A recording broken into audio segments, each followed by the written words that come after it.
just gotta see it. Keep on reaching, the stars are aligned and feel it. I said keep on believing, nobody else gotta see it. Keep on reaching, the stars are aligned and feel it. I got ice in my veins and my teeth are froze. Happened cause the passion of me making goals. Only time I feel alive is when I'm chasing goals. And when I'm reaching goals, that's why I be alone. The time I level up is when I be alone. Only way to really find out what you're capable. Let's put it all on the line when you're chasing goals. There's a magic that'll happen when you're facing them. There's a magic that'll happen when you're waking up. And when you're weak and numb, but you keep breaking them. I'm talking curses that are around your generational. I'm talking chains around your neck to really weigh you down. Like I used to give a fuck of what they think about. I was swimming on the surface, but I'm deeper now. Long, long time, face the reaper now. Forget what everybody says, you don't be right. All right. Hey, everybody. Welcome, Zach Martin. Fade it out. Boom. Welcome. Zach Martin here. Noncustodial's live today. You know what? Intro screen, we've been talking about that, Rosa. That's what we were talking about before we started today. It's like, man, we need some kind of startup. But maybe for next week, we'll have an intro screen. So gotta get you into what? What is he even talking about? Like some kind of screen that doesn't have us being on here. He doesn't like seeing us just sitting here being awkward. Like I like it, the black screens personally, but nobody what doesn't come with the black screen? It comes with if it was a black screen or something like that. How about just a big old Kids Deserve Dads logo up on the front? Bam. We'll make one. We're working on it. It's on the list. So it's on the list. But anyways, I'm Zach. This is Alysha, and we are the Noncustodials Live, episode 20. So wow, kind of feels wild to say that that's episode 20. It's almost May, so this year's like a quarter over already, and more than that, like a third of the way over, and it's just going so fast. So, but it's been a really great start to the year. And I'm looking forward to what we have going on. Last week we had a great show. We've had the last couple shows have been really fantastic, honestly. Dean just really hit a home on false allegations and like what you should do, and that guy has just a wealth of knowledge and information, and so we thought we'd follow it up today with our friend Chuck, and he's gone through family court for a long time. He's been really battling hard to see his kids. I want to say it's like 1,344 days or something along those lines. 1,787 days. 1,744. I had the one in the fours, so it's okay. Anyways, yeah, no, he's a great guy, and he has gone through a lot, and so to go off of the experiences of what Dean talked about last night, and then have someone who's come on here who's gone through the experience of not getting to see his kids, not being allowed to be in his kids' lives, and what he's gone through to be in the spot, and what he's continuing to do today for himself, for his kids, to be in their lives, and also to lead by example in his community, to help make changes to help kids not have these same things happen to them and to their dads. And the guy's fortitude to persevere through this experience. He's a pretty amazing man, and I'm excited to have him on today. So without further ado, you want to bring him on, Alysha? Let's go. If my mouse is on, there he is.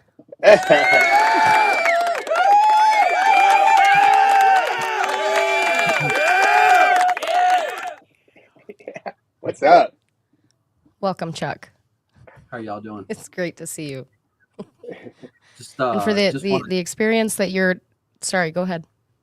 I just wanted to say quickly, thank you and Zach for having me on. You guys have an inspirational teamwork that you guys have a lot of continuity with each other, and you guys have a great vibe, and it's really like, it's kind of trendy, right? So it's definitely like you tune in and you're going to learn something. You're going to have a good time doing it. And this stuff can be very traumatic, but you guys find a way to make it fun and find a way to teach and educate. And that's my favorite part about what you guys are doing.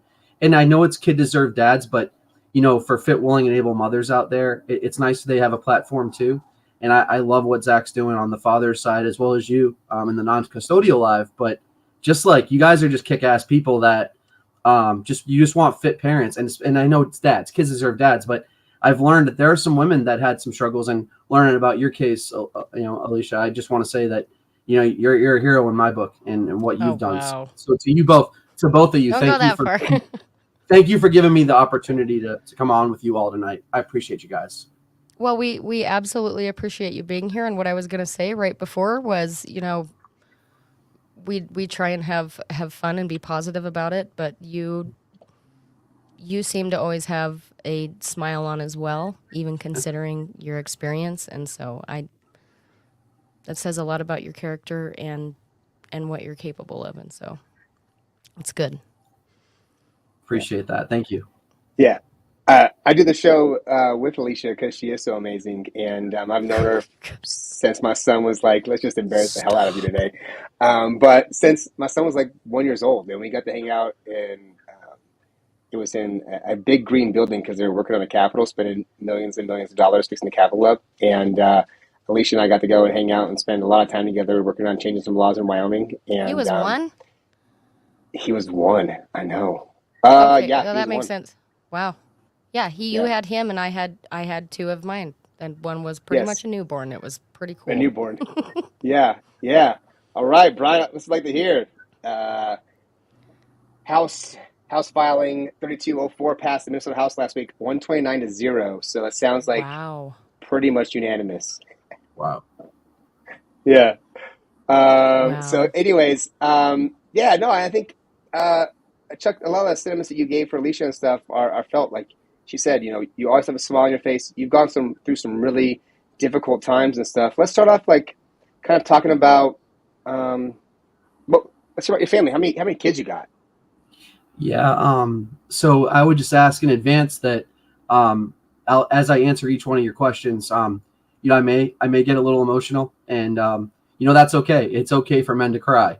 It is. It's been a long journey for me, but I have 7 children. So I have seven beautiful and amazing children, and I've seen them in 3 hours, starting my 6th year, and never a finding of unfitness.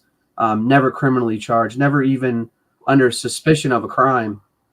Just judge didn't like me that day, and I had a tough outcome. And I'm a survivor. I am not a victim. And I found myself recently, over the last couple of years, and I know I need to let the moderators and you guys are running the show, but I just want to thank Sean Pearson, who does amazing work with me with mindset coaching, my personal therapist, who does amazing work with me. There's a really strong reunification therapist right now that she's doing everything she can.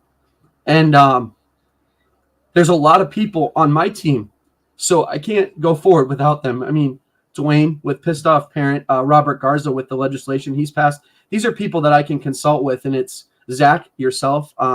You let me from time to time. You always make time for me, and Ken Rosa. I mean, there's a lot of people involved, and I have a really big legal team, and I have a really big personal people that just care about me. And I would say I'm not worthy of it, but I'm great. I'm very grateful.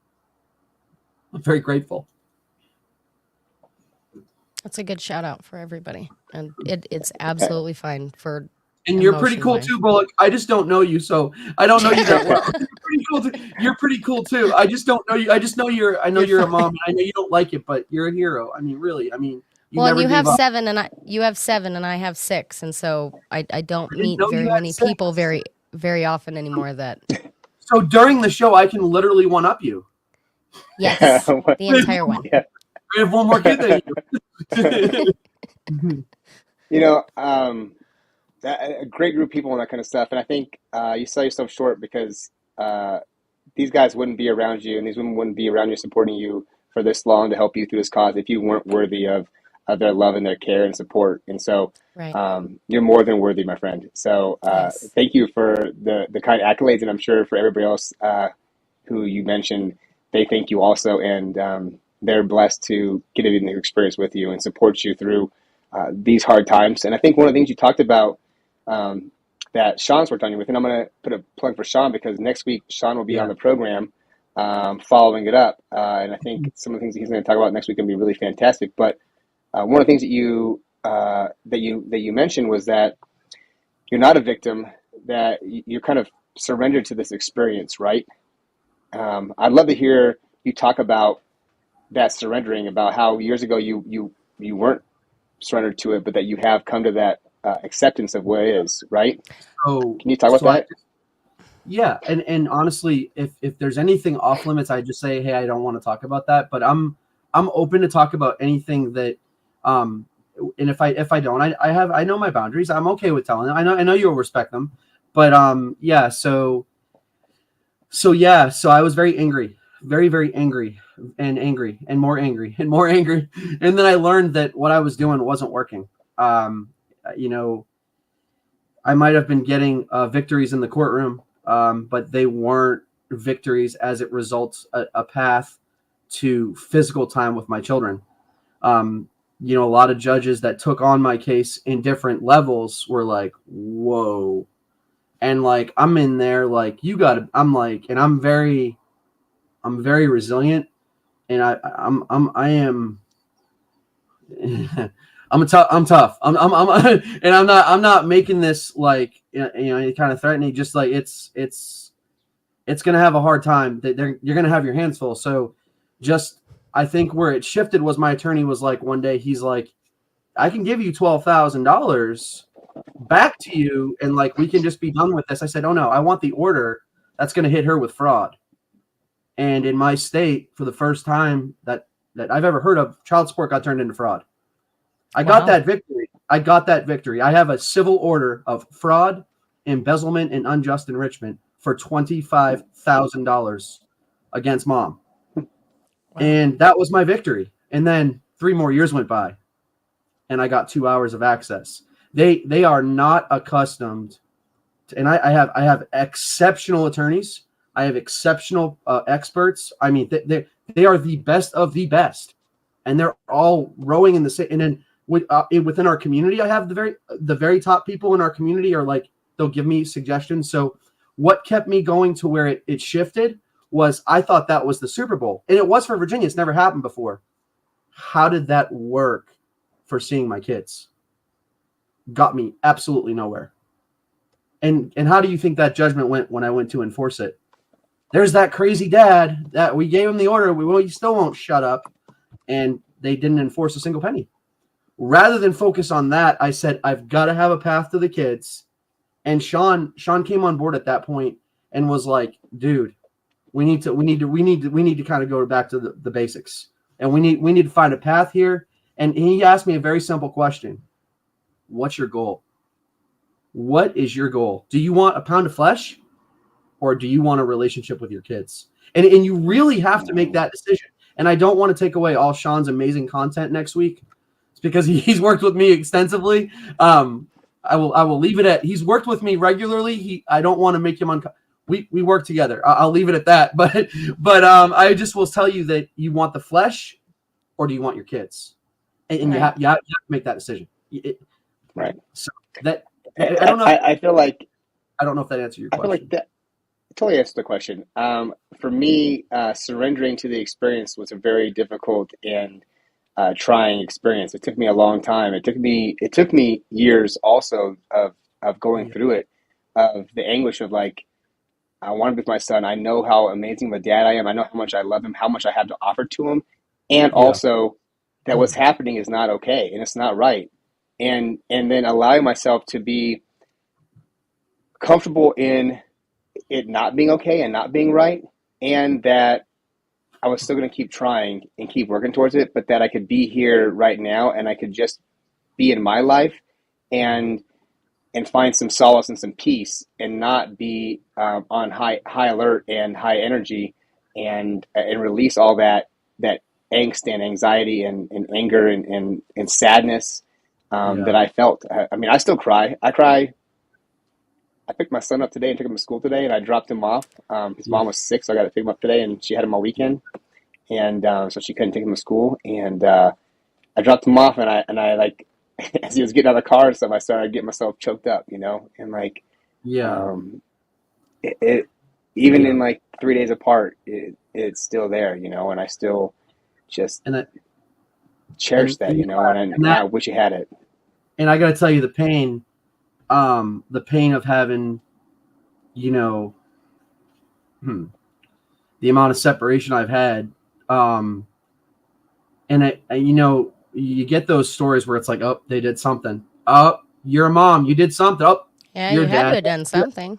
Well, You're a that's what dad. I was going to say. I don't want to backtrack too far, but I think, Go ahead. can you share any more about just the beginning? I mean, what happened, what So just transpired? pretty basic. Let me wrap up 1744 into 30 seconds. Yeah, right. Right?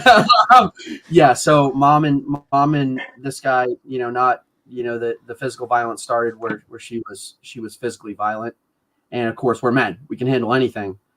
When she broke her hand, punching me over the face, I mean, she called the police. They're like, yeah, he's got a top secret clearance.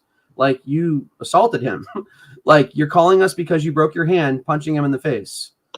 Like, she actually thought I was going to jail. And it very well could have if it was a different police officer. I put my hands behind my back.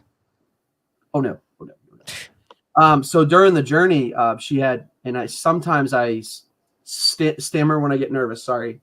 I had my eye socket fractured. I've been stabbed, all by this woman. I've never once laid a finger on her. I am at fault for probably choosing the wrong partner. I did choose the wrong partner to have kids with. I own that.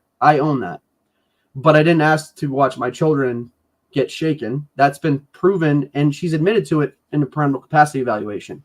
I didn't ask for my kids to get there was a lot of domestic violence that was occurring from mom to us. And we started obtaining protective orders. I'm like, what do you do? And the court gave us everything. You got protective orders. Dad, you're in charge. Mom, you're a piece of crap. Cut the crap.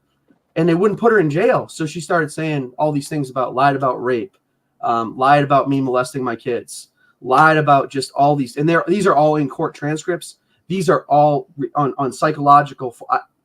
I don't fear because I tell the truth. I have nothing to hide. I'm welcome to just go. I'm welcome anyone to call me on the carpet at any point in time for anything I say, because what I say, I validate. So where did it go south? And it's just like, all right, so the courts are like, we really need mom to be involved. You have 7 kids. I have a top secret clearance. I'm working for the Navy at this point. This was my Air Force days, but I have a top, and I'm a GS-13 making 6 figures. They're like, Mom, we're trying to keep you involved here. He needs you to watch the kids. Like, just, and then so we start that divorce process. Divorce goes through. I'm like, okay, I'm the custodial parent here. I'm giving her equal access. I purchased a home out in the country. I moved her out here. I charged her $1 a month in rent because we have so many kids. She's never worked. And so I let her rent a house for $1. We weren't doing child support. It was in the divorce decree. She didn't get alimony because when you fault on a marriage, you do lose the opportunity. She had several criminal charges. At one point, she was arrested for assault and battery. Not when she stabbed, not when she fractured my eye socket. I don't recall, but at one point, she got arrested for something. There was a lot going on. She should have been arrested every time. Well, she's a woman, and I'm not being a misogynist. I'm not being sexist. Still, because I think women are great, but she's a woman, and the police tell me all the time, this isn't, try to make it work, and abuse. The judge kept on filming in front of the judge, kept on going in front of the judge, make it work. Well, finally we got to a community, and this time her lie worked. So we're out here in the new community. We're after the marriage, post-marital asset. I have given her a place to live for free. I have the rental agreement still. And I say, cut the crap, don't hit the kids again, or this is it. I'm going to go for full custody. You're done. And so sure enough, I got a phone call from one of the neighbors out there. She was shaking the baby. And I left my top secret clearance job at the Navy base. And I left my job in a skiff. I'm in a skiff now, which is a secured environment. I can't talk about what I did with the government, but I leave my facility. And I come home and she's screaming at the baby, and it's like she shook the baby like right in front of me. This fucking kid won't die. He's 7 months. I want you fucking dead. She's shaking him. I go in, I grab the baby, I call 911. Bam, 4 cars come down. Bam, off she goes. So I'm thinking we're good. Mom's going to jail for once and for all. She's shaking the baby. By the time that processed and we appeared before the judge, the Commonwealth had time to get their narrative, and the other county was very fair. I have a great law enforcement where I live, great relationship with them. I don't know what went on the prosecuting side, but I was looking at charges all of a sudden for she come up with something. I hit the kid. So from her actually, like, she acknowledged she shook the baby. She said she shook the baby. The police arrested her for shaking the baby, and it turned into, I was then looking at charges. And I'm like, well, I got a top secret clearance. I came here to take care of this. And they manipulated it to, I caused her duress when I was in a skiff 68 miles away for her to shake the baby. I caused her duress for her to shake that baby after she'd been arrested multiple times, after she'd been put in a mental facility, after she had been, hit. All this stuff. And I got to try to calm down. I get very emotional. It's very traumatizing. The court would not take out the garbage. Not going to do it. They take it as, you drop the shit in my county, you're going to pay the consequence. You're going to clean it up, and we're going to punish you. So the judge said that day, fit, willing, and able, not even doing a fitness hearing. Best interest of the kids to be with mom. Dad, you're out of there. Remove my kids that day. Her criminal charges were dropped. And her criminal charges were dropped that day. And she got full custody of the children that day. It was in their best interest, I was told, for her to shake the kids. Absolutely insane. And she admitted to the judge she did it. And I have this on court transcripts. I have all this stuff on court transcripts. And the judge is saying, I need more. And what did he do? I don't remember what he did. And it was nothing, because I didn't do anything. I had witnesses there and everything. Judge is like, I need more. Yes. The question is, did I have sole custody? We co-parented, and the judge kept telling her, like, cut it out or I'm going to put you in jail. So we just had, like, I understand I have 7 kids, Brian, so I can't go obtain full custody and make 6-figure income and pay a mortgage and do all this stuff. We got to figure out some kind of co-parenting. She was only interested in me being in jail. So for me to go for full custody, I can't. Do I work and support my kids and my country, or do I? What do you do? I mean, 7 kids. I mean, and a lot of them weren't school age. So yeah. Sorry. I just get sorry. Yeah. It's terrifying.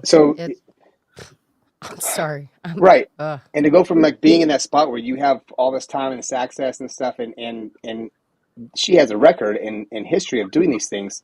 Oh, yeah. This is a new judge, right? So you had a judge previously where you had gotten divorced. So that was in a different county, right? Totally different county, different area, and they had experience. And a new county, a new district, and a new judge, and this is your first experience in front of this court. Was threw all that out, being arrested, threw all of it out, and said, "You know what? Threw out the protective orders." Oh, sorry, and this is important. I was there because she violated the protective order, shaking the baby. We were there for her violating a protective order. They already said no hostile acts, and she did it anyway. We were there because she was arrested for violating a protective order. That's why we were in there. But it turned into, I caused arrest, and I'm the one that's. And they said best interest. They didn't have anything to say. They wanted to charge me that day. They had the Commonwealth attorney in seat 1, row 1. And I have witnesses in there like, he never hit his kids. What are you talking? And then they ask her, so what did he do to his kids? It was like, I don't remember. Wait, what are we doing here? And the judge is like, well, you caused her duress. And so it's just like, wow. It's like, wow. Yeah. Sorry, I didn't mean to. So, I don't do well with talking about this. I get so emotional. No. I don't do well. I'm getting emotional even just hearing about it. It's insane. When they, I have my wallet, so like this is important because it's hard. Like I wouldn't believe my story. I'd be like, this guy's full of crap, but it's actually real. And like when they fractured my eye socket with the Navy, like she busted it open so bad, like I look like an idiot, but I was 100% disabled. Her domestic violence, like I look like an idiot. But she had fractured my eye socket. Like as a man, I can't say I got beat up by a woman. That's how our society. What kind of a, like, you can't say that. What do you mean you got beat up? I'm 6'3", 280. Well, I don't hit women. I was raised. You put your hand behind your back and you just take it. Whatever they have, you take it. And when the cops came, I couldn't get arrested. So your officer, I put both hands behind my back and I let her do what she needed to do. And he looked at her. He's like, "You're really close to going to jail, ma'am. You're really close to going to jail." I'm not going to jail. He is. He's the man. No, we're not taking him today, ma'am. We're not taking him today. And you're close to going. And all these kids are witnessing. Sorry. I'm sorry. I'll stop. I'm sorry. Yeah. You're fine. You're okay. Oh yeah, You're all no, right. I think that it's really traumatizing, right, to go through that experience, at least on your side to go through that experience, but then also to know that like your kids are sitting there watching this transpire and then seeing everything that's happened and being witness to it and experiencing it, and then also at that point in time, they don't even get the opportunity to then be with you. They lose access to you, the parent who is the safe one and protector of that whole Oh bunch, yeah. and the person who they witnessed abusing a sibling and also their father, and if she's physically hitting you, then I'm sure there was a lot of verbal and emotional abuse and stuff going on Oh, in that process because you don't get to physical abuse without yelling and she screaming. So she whooped the shit out of them. She beat them on. I mean, and I call the law, and it's like, and she would call the girls up, and she'd sit the girls down. You're gonna tell the And they police daddy deny touched it. your privates. You're gonna tell the police daddy Oh. touches your privates.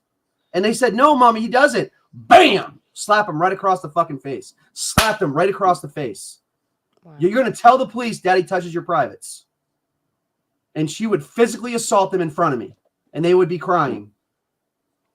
and the police would be standing there listening to her say these things. This is a woman that offered money to have me killed. Like this is real stuff. I went to the police station with my witness. My friend came out. I had a friend that she offered money to have me killed. Literally, you can't make this stuff up. I have a sworn affidavit to the police department, and they said, "Well, just leave her alone. You know, she's trying because they want to keep her involved. She's trying. Postpartum. If I do this, I'm in jail for the rest of my life." Right. And then it's right. and then we tried the rape card. Well, he raped me. Well, guess what the Navy did with that? Naval Criminal Investigative Service pulled me off the Navy base for 3 weeks. And guess what happened? She said, "But you didn't rape me." Then she texts me, I didn't rape her. So I go to NCIS, and it's like, okay, we're gonna let you back on the base. And then the Commonwealth attorney in the city that gave me all the access to my kids, good way, they called her and they said, if you don't drop these charges, we're gonna hit you with 4 counts of perjury. They were gonna get her on perjury because she lied about rape. But again, they let her withdraw her police report because we can't have women in prison. Right. And so she kept on trying and trying and trying and trying. Finally, the courts were like, "We're done. We got to get rid of somebody." And why is the 6-figure income dad who's keeping them safe from harm? Why is he just? And we know why now. I had to learn, and this is what the people on my team work hard at because I don't do well, and I need to really calm myself because I really don't do well. I get very emotional, and it's awful. It's awful. You can't make this. Okay. Well, there's a lot of stuff.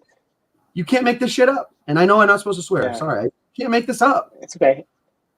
We can I think swear on I've cussed in Facebook, half can't the we? episodes We so can far. swear everywhere we're streaming. I'm I pretty think sure I've we sworn in every episode Yeah. so far. We So can I make a swear. point. You're fine. Conscious effort. You're No, fine. I don't. But I think well, the hard part. So people want to hear your whole story. So Brian's next question was, Brian's like got all these good questions here. So Yeah. at this point in time, then he's like, where did we get this timeline right? At this point in time, then basically she shook the baby. She got taken to jail. She then changed her story while she was in custody. The judge threw the book at you, gave her temporary full parenting, right? And gave you supervised visits, gave you something else. Oh no. Here's where it gets crazy. It gets crazy. So in my divorce decree, I was very strategic. I'm like, you're not getting alimony, you're not getting child support. We're going to do 50-50 custody. You don't get anything. You get nothing. You get half the kids, we get half the kids. You're on your own. Well, guess what the judge did? He changed the circumstance so she could get child support. You couldn't modify my divorce decree. It was legally binding document. And the judge also took over jurisdiction that wasn't that judge's to take. This case was heard in the other county. He just took the jurisdiction and did whatever he wanted. Another violation. He didn't have what lawyer is going to fight that? What lawyer is going to fight that for me at that point? That's going to slow up. That's going to have too many cogs in the wheel. So what the reason why I lost custody was how are we getting her money? How are we getting her money? She doesn't have an income. She doesn't have a job. Your divorce decree says you don't give her a penny. We have to change the circumstance. Best interest to get put to the abuser so we can change the circumstance. That's why that fraudulent child support order was found 3 years later. They want to put me in jail. Right. But I was too resilient for that. That was the goal. Get him in jail, shut him up, and make him pay. But I kept pushing, and I eventually got that child support order put before a judge that was forced into a corner. This guy can't work because of all these domestic violence records. This guy can't work because of her assault and battery. And I had a United States congressman, a United States senator, sitting members of my delegation, okay, all writing letters to this judge. What are you doing? Wow. Politicians don't get involved. Mine did. And I'm very fortunate. It is not easy to get a politician to move. It is not easy. It isn't, they say it's an act of Congress. That letter was an act of Congress. And that was a sitting member of the United States House of Congress, Donald McKeegan, rest in peace. In the big house where they do all the votes up at the Capitol. And he wrote that letter. Do not put my constituent in jail. This is way unnecessary. And I have that letter. And that letter my attorney framed on his wall. He's like, how did, no, but sorry. But anyway, that was being a little grandiose there. Not really. Not when you think about it. I had to accomplish quite a bit. And it's sad because what did I accomplish? 3 hours with my kids. You see how you get punished? You can't win. Right. For trying to do the right thing. And then, so like you got in a spot where you didn't get to see him, right? So they took him from you. And you had a lawyer, but you didn't get no lawyer once in this county, right? I don't know what county you live in, but it's probably a small county, or even it's a big county. They don't want to go against the judge, right? They have these few judges in these areas. Small town county, and they gave me reunification. And can I tell you how the first reunification session went? Yeah. This was the first reunification. This is the first reunification session of 6 reunification therapists. I'm now on my 7th. Do you want to know how the first reunification session went with the first one? How long was it from when the kids were taken from you and given to her care, and they changed that? Around 180 days to 210 days, I get my first reunification session. I read my son a story.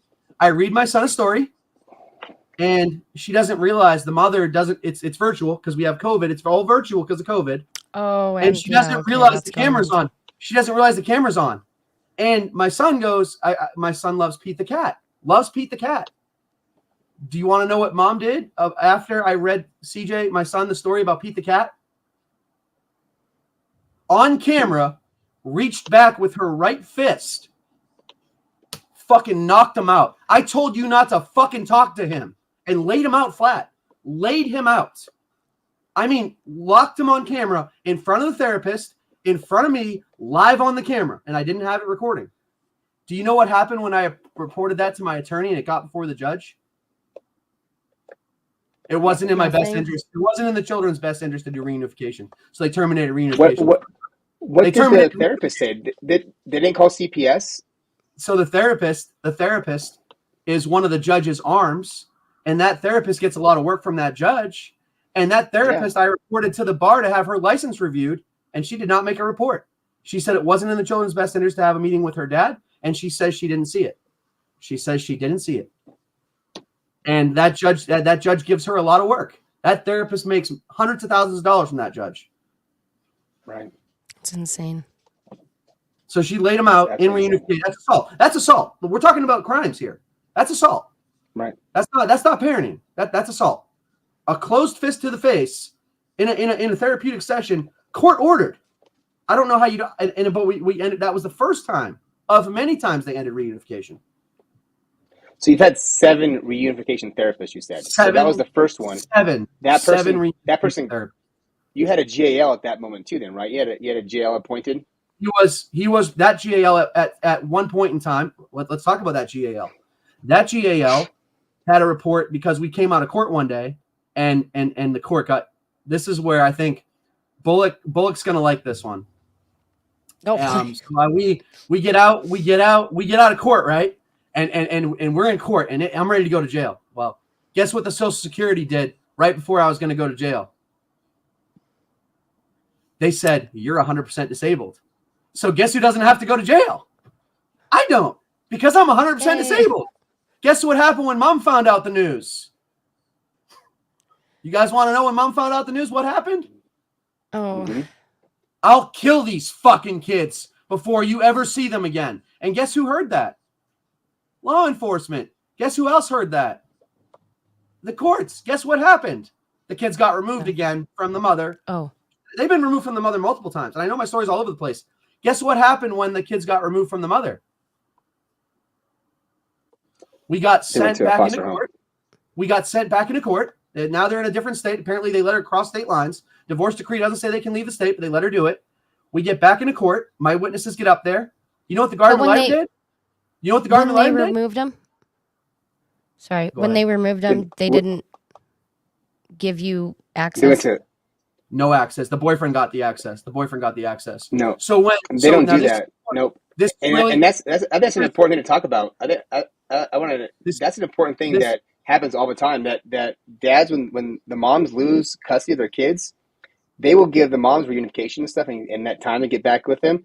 But dads who, even if they aren't involved or are involved on the weekends and stuff, they have to go through a whole other process to get access to their kids through CPS in Wyoming and stuff. It's not a straightforward, like, you don't just, you get every weekend, we're just going to keep giving you every weekend. You don't get that. And you have to go through a whole background check process and everything else. And it probably happens the same thing out there. You have to open your own case with them, basically. So this is where the credibility comes in. I have that court transcript. And witnesses went up there and testified they heard it. Guess what? The gal didn't even investigate it. The gal said, I manipulated the circumstance. And mom didn't say that. The gal didn't realize there was 3 witnesses. 3 witnesses got brought into the courtroom. Before we even appeared before that same judge, they went in chambers. My lawyer, her lawyer, they all went in chambers. We came out. The hearing was held in chambers that day. I know it was. Because when we put on the whole trial, it was like, yeah, she definitely said it. Definitely said it. She would kill these fucking kids before he ever saw them again. I'm thinking full reversal. I'm going to finally get my kids. No. Right. Judge said 51%. 51% is not a preponderance or however he manipulated it. And that original judge who fucked this thing up from the beginning, I'm not making a threat. I'm not using anything negative or derogatory. The one that made erroneous rulings, of course he's going to double down and triple down and quadruple down. And guess what happened to the gal? Can I tell you what happened to the gal, please? Because the gal, I think you're going to say nothing. Because the gal did not interview and abused his authority, a guardian ad litem was removed for unprofessional conduct. And I actually got that done. And the judge bullied me again. He said, I have never had to remove a gal in my career. I don't know what makes you so special. And the gal was just his arm. The gal was his personal arm, his personal bully. And that's one of the that's the first of 4 gals. And I'm going to try to be nice because I do have to work within these courts still. So, I mean, but anyway, sorry. I don't mean to talk. I'm sorry. No, I think it's important to talk about that stuff. I mean, to have that person removed, and have the judge be so upset that person got removed for not doing their job. I mean, it's very clear what these guardian ad litems are supposed to do, and they all know what's required of them, expected of them.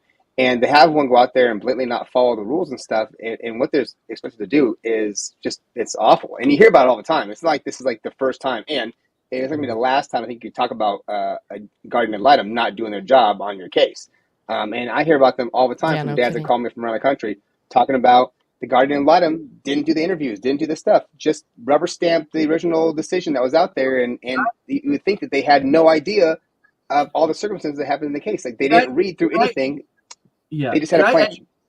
Can I educate the audience for what the guardian ad litem's job is? Yeah, go for it. And I know that's going to be my opinion of my experience. It's the judge's bully. It's the judge's bully. When they want you to get what the judge wants for an outcome, they go right to the gal, and that's the officer of the court. And they won't email you anything. They won't document anything. They won't acknowledge anything. They're just the judge's bully. That's all they are. They're going to do the judge's dirty work for him. When the judge gets to what he wants, he's going to tell that guardian ad litem what he wants, or her, and they're going to do it because they get paid by the court. So how is that not a bias? It's like, and again, one other thing. How is a guardian ad litem making a recommendation on fitness, willing, and ableness when they're not a child psychologist? You're not a child psychologist. You don't have an understanding of child psychology, and you're making fitness, willing, and able determinations because in my state, if you haven't been found to be unfit, they can't restrict your access. But they do it all the time. But where's the finding? Where's the finding of unfitness? You never get that. It's too hard to prove that. So they just say best interest. And that best interest isn't constitutional, but we're not going to go down that road. I think you switched it. The 51% comment. Which one? So the 51%. So the 51% was if the judge believes either side an extra percent more, he can say, I don't have over 50% to rule what you're motioning to me. So it's another escape mechanism for them to hide behind their immunity, because the judge is like, he already took care of this case in chambers before it got to trial. When they started calling the witnesses and people started hearing what she said, the judge still gets to make his determination. He still gets to use his interpretation. Now, he's already messed this thing up so bad. If you don't double down and triple down, you got civil rights lawsuit exposure, because you are now infringing on someone's civil rights, which is, if you look at Griswold versus Connecticut in 1965, the fitness and willingness and able wasn't proven, and the family unit was disrupted. A multi-million-dollar settlement in Griswold versus Connecticut in 1965. We don't need to do case law all night. I'm happy to cite case law all night, but we don't need to do that. And he did win a civil rights lawsuit, and they do win them. But I got a few civil rights attorneys that I'm weighing at the moment. I'm weighing several options. Well, and the hard part, I think we talked about it earlier, and so we talk about it all the time, but for getting a lawyer in your town, in your little tiny county, to go out there and tell the judge that he's doing wrong, right? That he's what lawyer is going to do that and commit suicide? So right? in my town, I have a judge. This judge has been overturned by a judge beneath him. This judge has been overturned by a circuit court judge, and this judge has been overturned by 4 different judges. Okay, I'm on Judge 6 now. I'm waiting, and my custody case has been continued 24 times. So when you have 24 continuances, what does that tell you? They got some real problems. But the other issue is I've been to court over 100 times. So they are like not getting the message I'm going to be involved. They don't, and it's either they put me in jail, which they've already tried, and they don't have anything, because there's nothing there to have. And here's the other issue you're going to have. And I just want to get this out, okay? That judge, I put together an abuse of power PowerPoint presentation. Abuse of power. That is a big words to say you have violated your canons of oath. We can now prosecute you criminally. Okay. I took it to the FBI. I took it to the Department of Justice, and I start sounding like a crazy person. But the federal government, it's their job. The FBI and the DOJ. There's different statutes. 18 U.S.C. 242. Dr. McKenzie's going to be all over that one. And then you have multiple FBI federal jurisdictions that they violated. And you start citing that stuff to them. They're like, whoa. I'm like, no, look at the letter from the congressman. Look at the letter from the senator. Look at the forensics evaluations. Look at all the medical records, because all the medical records are there. Multiple doctors have documented what's happened. Charlie didn't just get a broken eye socket because he said so. We have an ophthalmologist. We have a psychiatrist. We have all the different medical fields that have documented this. And it's like, Charlie's a crazy person. No, Charlie's thorough. And so the point, Zach, I was trying to get to was I did that small town thing. I showed my lawyer, here's an abuse of power. Here is a 29 PowerPoint slide, step by step of where the judge abused his authority. And they said, yeah, you're right. You're right. You're going to need a new attorney, though. You're going to need a different attorney to prosecute that, because I got to see that judge 4 days a week. Yeah, you got abuse of power all day. You got abuse of power all day. And you guys have the slides. And I even sent you the slide deck. It's in your inboxes. Yep. And I know you guys are going through it. I don't just pull shit out of thin air. I validate with facts. I validate with reports. Yeah. I validate with CPS. Sorry. I get going. Yeah. You're too smart. It's great. You're too smart. You're going good. And it's so intense. Like I think one of the hardest things that people have with dealing with family court, and it takes them going through the experience to really know how many moving parts there are inside of this industry and stuff, and all these different people, like the psychologists and the GALs, and all these people working together who see each other all the time and get business from each other all the time, and that they scratch their back. They know who's going to butter their bread, and they keep that bread going. Exactly. And so, like Dwayne asked a question: what keeps you going? What have you held on to? Because you held on to getting to see your kids, right? What's up? What's kept you going in this? I'm going to answer that question, but I'm going to follow up with one thing you just said. My current therapist, reunification therapist, my current gal right before he retired, and my current personal therapist and my mindset coach were all meeting, and they said, this is a good dad. The gal couldn't get there. He was like, there's just too much here that I've been told too many things. The gal couldn't get there. And he's like, I don't want to cut this guy out, but they all work together. Never in their career has the gal not accepted their recommendation. And all the professionals wrote letters. They all wrote letters. And all my doctors wrote letters. Fit, willing, and able. Fit, willing, and able. Fit, willing, and able. And I went 147 weeks in a row to reunification. Kids showed up 3 times. They said, this guy loves his kids. He never hurt them. He loves his kids. And they told the gal that. And I'm not going to go there. I'm not going to go there because I have an ongoing case. But that gal did nothing with that. The question that Dwayne asked, Zach, was that kind of where you were going? They all work together. They're all professionals. Yeah. They all Rowan saying, get Charlie access. Get Charlie access. So the question is, in 1,700 days, and this is going to sound like it's like fixed. This is going to sound like it's somewhat manipulation. The guy that you guys are talking to next week is a huge part of that. That guy came in.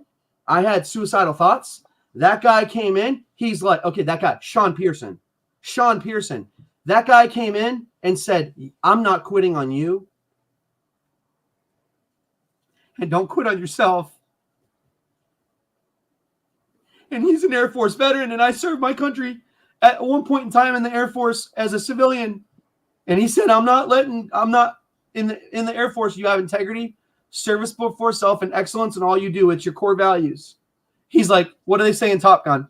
I'm not leaving your wingtip. I'm not leaving my wingman. And Sean Pearson would not leave my side. Would not leave my side. No, you're not drinking the poison. No, you're not ruminating. What kept me going? Y'all pick up a book by Viktor Frankl called Man's Search for Meaning. Dude was a Holocaust survivor. Dude faced death every day. He woke up. He was going to die every day. And you want to talk about thinking? You want to talk about deep, feeling sorry for yourself? Read a couple pages. Read about what it was like to sit in a concentration camp. You're going to get out of your feelings real quick.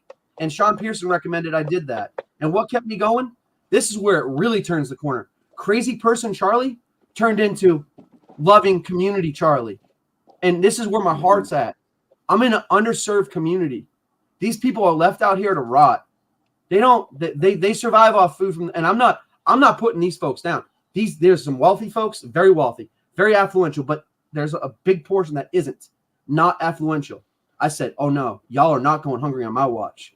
And I started volunteering at the food bank. And again, we can't have work skills because the government will send your ass back in 5 seconds. Get that 82% child support. They'll get that 82% in 5 seconds. So we don't have work skills, but we don't have work skills because we can't, because they traffic your children and extort you. So I would volunteer, and I said, why don't I just go ahead and pick up food for a neighbor? Well, picking up food for a neighbor has turned into quite an operation. 17 families, 158 boxes of food this year alone. My second year doing it, Family for Eternity. I have now built raised beds for a community garden. I have 1 million seeds about to go in the ground. I make 55 to 60 lunches a week. I bring it to my post office and I feed. If I can't see my kids, I find purpose feeding my community. And they appreciate me.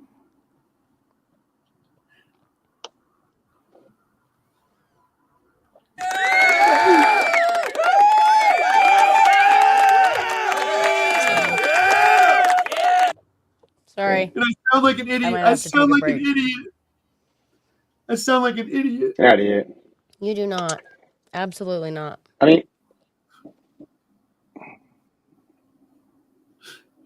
I miss them so much. I miss those kids. Like I just like the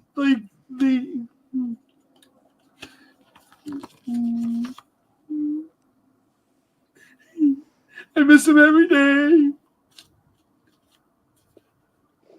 It's deep. I never quit on them. I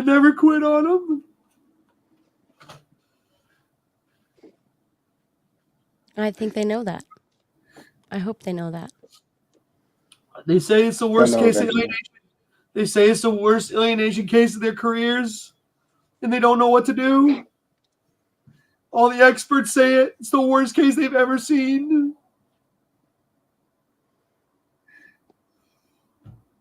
Sorry for crying. You're fine. Dude, you can cry all you want.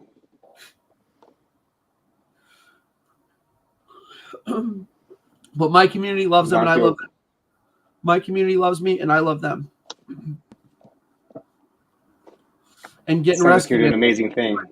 Those dads that are hopeless out there, can you tell them to get a pet? Come here, Ice. Come here, buddy. Come here, Ice. Come here, Ice. Come say hi. You're on live with Kids Deserve Dads. Come on up, Ice. Come here, buddy. Come see Daddy. Come here. Say hi. My name's Iceman. Say hi. What's up, Iceman? He's big boy. He's wingman. He's my wingman, like Top Gun. Yeah, Say hi. yeah, totally. Hi. Totally. And we What's got up, another one too. Iceman? We got another one too. Come on, Ryder. Looks like a great dog. I Come say hi, completely agree. Ryder. Having a dog makes a big difference, Ryder. man. Come say hi. Say hey, Ryder. Say hey. We're on the camera. Say hi, Ryder. Give me a kiss. Give me a kiss. Oh, give me a kiss. They got their summer haircut. That's why they're My dog, yeah, is, well, it's hot there. It's Iceman's still a going to big be boy. cold here. Come here, Ice. Show him how big you are. Show he's a little low. He's a big boy. He's a big boy. What kind of dogs you got? He's a big boy. Say hey, bud. Oh, yeah. Say he's trying to say cute. hi. He's like, I want to lay down and eat my bone you gave me. Say hi. Sorry, I just had to do a shout out to my animals. That kept me going. Hey, that no, kept me wait, going. you know, That kept me going. I mean, these dads out here, service My and pup. funny animals. their service. Oh, service, right? Giving back to your community. I mean, when you talk about doing that work, like how does giving back and giving to other people help you deal with the pain that you're going through? So I think that's a huge thing. That's something I talk about all the time when I help out families. Giving back has been the biggest difference. And so let me hear you talk about what that's done for you by giving back. We're going to put it off online. You're going to give me the website and that kind of stuff and the Facebook page and everything. So Yeah, like no one can see that. I'm like, so at first it's like, dude, it's like you don't really sound this good talking about your story. Like it don't sound very good. Like, bro, you did some shit. Come on, give it up. And my team has dude, this can't be real. This shit can't be real. I'm like, no, I documented it. People are like, you documented it? What do you mean? I'm like, oh, you wanna see my documents? And I started showing You the got a court whole orders. room full. It's probably a whole Huh? room full. Oh yeah, my binder. I'll pick up my thing. Like, I don't know if it'll reach, but can you guys see up top? Can you see up top there? Can you see the binders? Yeah. Yep. Yeah. Yep. Well, there's over of. 10,000 pages. Like, yeah, sorry, I didn't mean to do all that. That was yeah, I got 10,000 pages from crap. So it's like, so my issue now is that what Sean just said, you have to grieve living children. That you have to literally grieve it. And when I would do reunification now, my kids now have been so brainwashed. It's like they aged the two older ones and they said, well, how do you feel about you? I want my dad to fucking die. I wish you were fucking dead. And I don't mean to swear, but the therapist is like, whoa, where is this coming from? Well, that's what mom tells them. So Right. I got off track, Zach. You were trying to say what kept me going. Right. You were trying to say I want to hear your story about. No, I want to hear you talk about why you started the program to give back to the families and stuff, and how that giving back has helped you deal with the pain you've gone through and give yourself a bigger purpose to keep going. So this relationship goes all the way to the and I have to give them a shout out. It's Food Bank of Southeastern of Virginia, and they have a $30 million annual budget and all this stuff, and they have all these locations, and they millions of pounds of food. And so I don't know how to say this. All right, so this is really embarrassing. So I'm going to answer your question, but it's coming from a place of embarrassment. I'm just very vulnerable. So when I tell you something, it's I try to preface myself for not getting embarrassed too. I'm going to say something embarrassing. So I used to as a man, as a masculine energy, I lost my job. They're you're really fucked up. And the Social Security Administration wouldn't give me a disability. You know how hard it is to get those. The federal government gave me one too, which is even harder to get that. They're like, we can't put you anywhere. You are fucked up beyond fucked up. And it's oh, so you're not fit. No, I'm not unfit. I've just been so PTSD from all the domestic violence and dealing with these family courts. I actually got a PTSD designation as it pertains to family court. Think about that one. Tell me that's not a civil rights right for a lawsuit. You got PTSD by going to the family court that's designed to make sure your children are... Anyway, we're not going there. So I had no job. I was facing jail every day. I wasn't paying child support. Okay? She takes me out of the workforce. I can't function. And then that sounds like victim mentality. No. I'm a survivor. I'm going to meet with my legislators. I'm going to meet with my delegates. I'm going to force this issue. Nothing threatening, nothing criminal, nothing threatening. I will force the issue. I will not lay down and have fun putting me down because you're not going to keep me down. They call me Rocky. I mean, I'm not trying to be grandiose. Rocky, I'm going to keep getting up. You ain't putting me down. You're going to have to put a bullet right here to put me down, because they put me down many times. And you buried me alive, I'm going to get out. I'm getting out. And so I went into court that day, back to what I was telling Bullock. I was like, yo, like, I'm about to go to jail. Oh, no, you're disabled. I'm like, oh, I'm 100% disabled. Oh, how about that? So when you have no job and you have no work, how are you going to survive? Well, I had to start eating food from the food bank. So I was like, man, I really need this food. Like, this food helped me out for a year. Happens to the best of us. And I was like, wait a second. There's other people in my community that are disabled veterans. There's people in my community that can't drive. There's amputees that can't walk. Why can't they get some food? And so I started that journey. And you had to go there to get the food. I'm like, well, I talked to the leadership and the executive team, and I got all the way to the chief executive officer. And I said, what if? And so I became the cool neighbor that would get food for the disabled veterans. I'd take pictures. And you just I'd call them, and I would like get food for you go and myself. deliver it. And then I'd bring it home and give it to all the different families that needed it. I started out with one family. Now it's 17. Started out serving one person. And now it's my entire community. And they all know me. They call me Caper and Charlie because that's where I live. And it's a population that's not served. And then I go to the post office and I talk to the postmaster, and they know my story. And they're like, I'm like, hey, like, I got all this food. Like, they're like, oh, you want to use our lobby? So getting back to it. So I got all the way to my postmaster. I was out of work, had no job, and I had to get food from the food bank to survive. That was answering your question.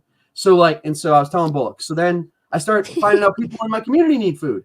So then I start hooking them up. They're like, yo, you're cool, dude. I'm like, no. And I don't want to get sued. I don't want nobody getting sick. So I got to put all these precautions, get food certifications, all this stuff. Because anytime and so I talked to the postmaster's like, you can use our lobby. I'm like, I can use your lobby? I said, hell yeah. So start doing canned goods, I do sandwiches now every week. And I'm like, yo. And so I get these food that not perishable, the ones you don't go bad or nothing. But I got it all down to a science. So I go to these locations. I do 11 different locations every month. I go to different locations. I've started a community garden. I'm in the process. I pay for all the material. I've never collected a penny. I won't. I refuse. I don't want a penny. Wow. I don't want a cent. My partner is the food bank, and they're telling me I got to be a 501c3. That's work skills. Got to be real careful with work skills. That will fuck your life up. You get them work skills, them courts are going to stick you deep and wide. You better watch those work skills, and you better keep your limitations, because they want that sweet little ass to pucker up. They want your ass puckering up. So anyway, so I don't have work skills. I'm just getting food for my neighbor, and I'm sticking with the medical professionals and taking my medicine. And the people that give me my medicine say you're fit, willing, and able.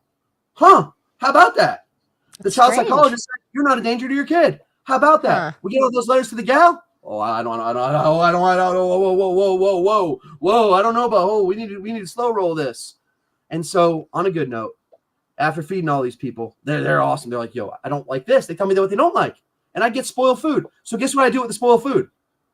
Start a compost area. So you start a compost area. So you turn the compost over, you put it in the community garden, and now you got 1 million seeds in the ground. And guess what's going to happen?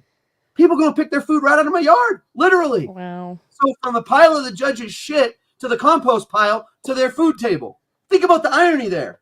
From thrown away food, thrown away dad, to a compost pile, to a community garden, to a family's table. Talk about irony. From the judges shitting all over me to my worm. My worms love me. I have 44,000 worms.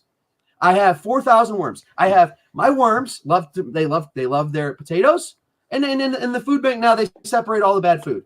They say, here you go. I'm like, yes, sir. Yes, ma'am. And I tell my people that complain, if they don't like food, don't give it to me. I can grow. I can turn it into, you taking shit and turn it into gold. Sorry. Zach, I get passionate about the food. I get passionate about feeding these people. I'm telling you something. These people come at my people. I get passionate. Them's are my people. And I will fight for them tooth and they say they can't have food. Oh, hell no. You ain't telling a vet that he can't eat, because I'm going to feed him. I'm going to feed him. And I don't want no credit. That's the Lord's work. And I get into it. You ain't telling a vet he ain't eating. And what did I used to do? Serve my country. So I get passionate about it. And you still are. You still are. Yeah. I get real into it. You still are. Sure. Sorry, Zach. In a major capacity. I get so into it. I'm sorry, Zach. And Bullock, There's a huge need for what you're doing, man.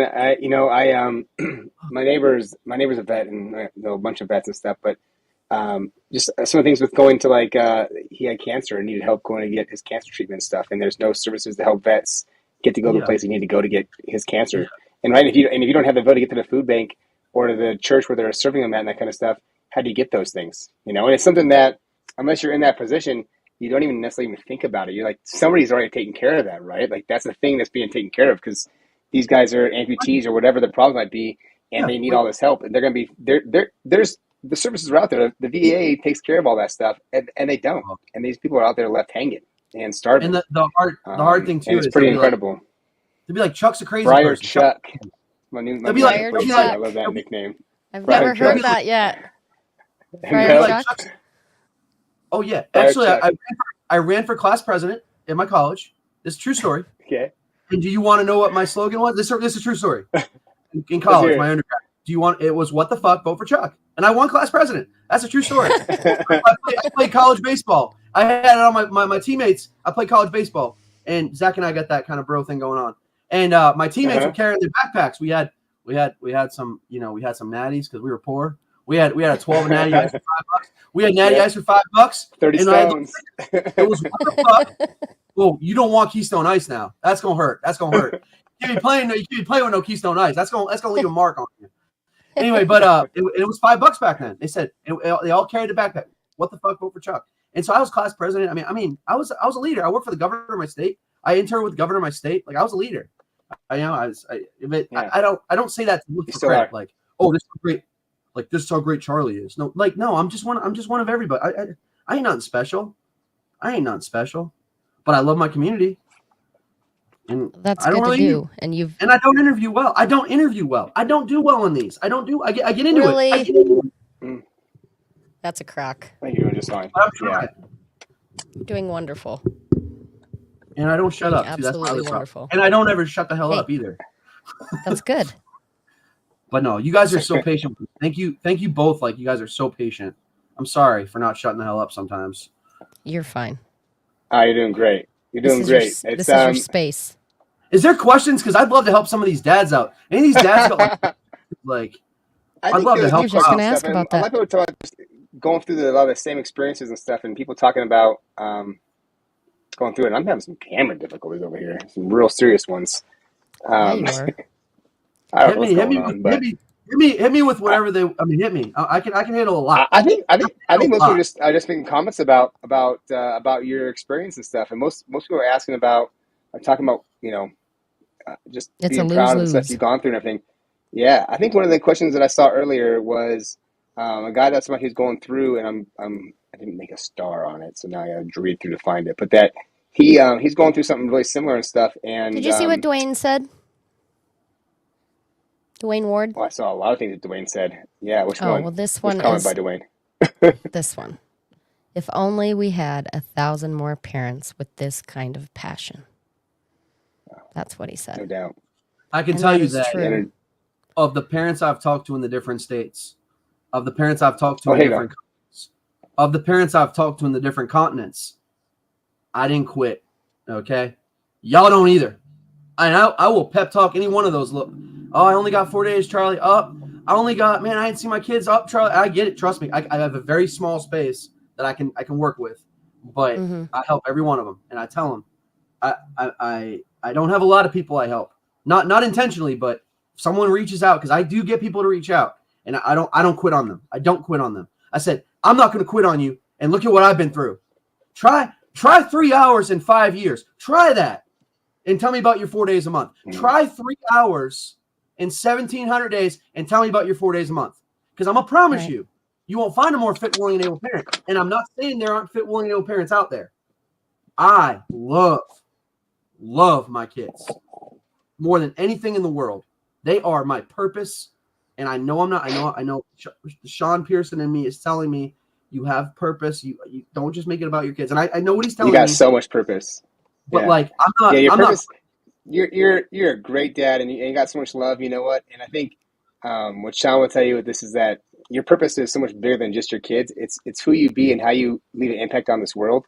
And my experience of you is your heart is so gigantic that even getting your kids taken from you and watching them be abused in your face, and the system abusing you in retaliation and continue to keep doing it, that you still have found a way to pour love into people in your community and make a bigger difference, and show love and compassion and respect across the whole entire area. And that, like you said, Friar Chuck, man, everybody knows that, and that you're making a huge difference. Like I'm excited about the stuff you're working on with this, because that's an opportunity to change the world and do something big. And you're doing big things in your community, and it's something that could be huge everywhere. So and Zach and I haven't talked about this, but and this is going to be new for Bullock, because I haven't told Zach this, Bullock, but my house sits on almost 3 acres, and I took an unabandoned house and I paid $50,000 of cash. I never used a power tool in my life. I never used any power tools, anything, and I've rebuilt it from the ground to include decks, to include roofs, to include. I have no idea what I'm doing. But if there's a dad out there, and I've talked to Sean about this, and we're trying to figure out the details, but I'm seeing if we can do something like a dad of the year or something, and get them a couple nights out here in Virginia, find a way to get them some travel and a retreat, because I serve my community. So if you came out here, I mean, free of charge. This would be free of charge. I don't want a penny, but I'm gonna get with Zach and Bullock and Sean and see if we can do something, because like we need to let dads know like there's a safe place out. And I know Melissa does it. Melissa's got a house, and I know Virginia's far for a lot of people, but if there's any of you poor bastards out there that need a place to fucking lay your head down for a second and just let it out. I mean, I'm a tough son of a gun, so don't try to think you're gonna get one over on me either. But I mean, I'm just saying, like, it would be all free. I want something with kids deserve dads that like. So I've been working on this thing, and I've been putting it together for a while. Elijah's House of Hope, and it ties together. Me being a lawyer is an integral part of it, and it's been a battle that I've been battling with for a while now. But it is a place where dads can come, and when you're going through divorce and separation, that you have a place to stay, your kids have a place to stay, everything's furnished and all there. And we work on parenting skills, we work on personal development, we do financial education, we do strength training, we're in the gym, we're working out, we're meal prepping every week. We're doing all these things and stuff. I know, right? That's why I love Chuck, Mom. I do. Zach's mom. Can you see the comments? I do seafood broils. I mean, I don't make these people half-ass meals. You talking seafood night? You talking Italian night? And I'm not talking little baby. Oh no, you talking a meaty portion. And some people have kids, and there's a family out there. I'm not gonna put these people out like that. There's some vulnerable families. They don't get a little bit. No, I go to the store, get an aluminum foil tray, and load them up with meat and pasta. And like these ain't no half-ass little. Here's your little small size. No, I'm a big guy. I cook big. Yeah, my personality's big. You don't look like you do any half-ass meals. So I don't do no little candy. I'm not doing taco meat and rice. All right, don't send me taco meat and rice. 93% fat, lean. Oh, I know. See, I'd probably make you fat. Zach, I'd probably make you fat. I'd probably make you obese. I'm a fat kid. I'm a fat boy at heart for sure. I eat like a fat kid. For sure. Sean's been down here. Sean's been down here a few times, and Sean Pearson's been down here. What I have in my fridge, I love him. He's like, Charlie, I don't know if I can eat that, but he's like, he goes to a place of love. She goes to a place of love, but the food's bigger than him. It's like, Charlie, I can't eat a loaf of French bread with 55 pounds of deli meat on it. That's just damn. It's too much. But like all joking aside, like for you both, for the first time on a live, to give me the trust and to have the confidence in me not shutting the hell up, I just want to say that I really respect both of you. And I've seen the guests that don't shut the hell up. And sometimes they talk and sometimes they listen, but I'm probably the worst at not shutting the hell up. But thank you guys for your patience with me, because I'm probably the worst at not shutting up. But I just want to say thank you for your patience. It's funny because we were just talking about this today, Zach. Remember? Do you remember what we were talking about? Well, it's I'm not saying who we were talking about. I was saying it's nice. All of our guests have been absolutely incredible, but it is nice and invigorating when you have a guest on that they're so passionate about everything that they're doing, and they're just honestly, like, you're filled with spirit and you're letting it flow. And it is natural and it is great, and you're sharing, and there's not many questions to ask because it just organically, it all comes out. So it's good. I was at the volunteer community thing, and I might get emotional, but they called me up. They said, Charlie, you got to come down to the. I'm like, oh shit, what do I do now? Because everything I do is mass proportions. And I get down there. They said we're having a volunteer recognition. I said I'm not a volunteer. They said you ain't a volunteer. So you get your ass down here. So I get down there. I'm like, where's Waldo? It's a very diverse area, and it's like, and I love them, and they love me, and I'm not gonna lie to you. I'm the only white dude at my church. I'm the only white guy here. They say I got soul, and they call me Brother Charles. They say, Brother Charles, that boy crazy, but we love him. And I get down there. I get down, and I get in there, and they all stop, and they said Charles has something he wants to say. I get up in front of 100 people. There's 10 tables packed. Chick-fil-A catering, and I started crying. I looked at each one of them volunteers. I said, I want to let each one of you know. I know I'm a lot. Capron is eating because of you all. And I went around and I brought a card, and each resident that eats, they signed it. Oh, they signed their name. And a couple times they call like, Charlie, you delivering to this person? Charlie, you delivering to that person? I don't discriminate. I don't care if they're dangerous. They got guns. I don't care. God is with me. I go into houses. I could be getting shot. I break and enter and pick up trash. I walk into people's houses when the door's unlocked. I'm bringing food. It's Capron Charlie. He ain't hurting us. He ain't hurting us. And I had one time come in his dad. It was and that's my boy TJ. TJ's out of Virginia Beach. Someone tried to clown TJ, and he's my brother. He's my brother now. And this guy tried to clown TJ. I said, you don't talk to TJ like that. That's my boy. I said, I don't care if I got a master's degree. I don't care how intelligent I am. I don't care how intelligent you are. Don't you clown my boy TJ. TJ was a linebacker. Okay. TJ is a tough dude. You don't play with TJ. And my boy was about to really find out. And I'm just saying, I get along with everybody. I get along with everybody. So I know I can see that.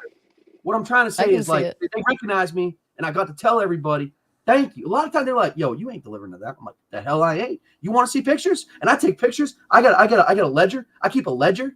So it's like, and everyone's like, that's Capron Charlie. Give him whatever he wants. He's getting this food to these people. Because I don't collect them. What kind of a piece of shit would I be saying, give me money? What kind of a piece of shit would I be? It's free food. It don't cost me nothing.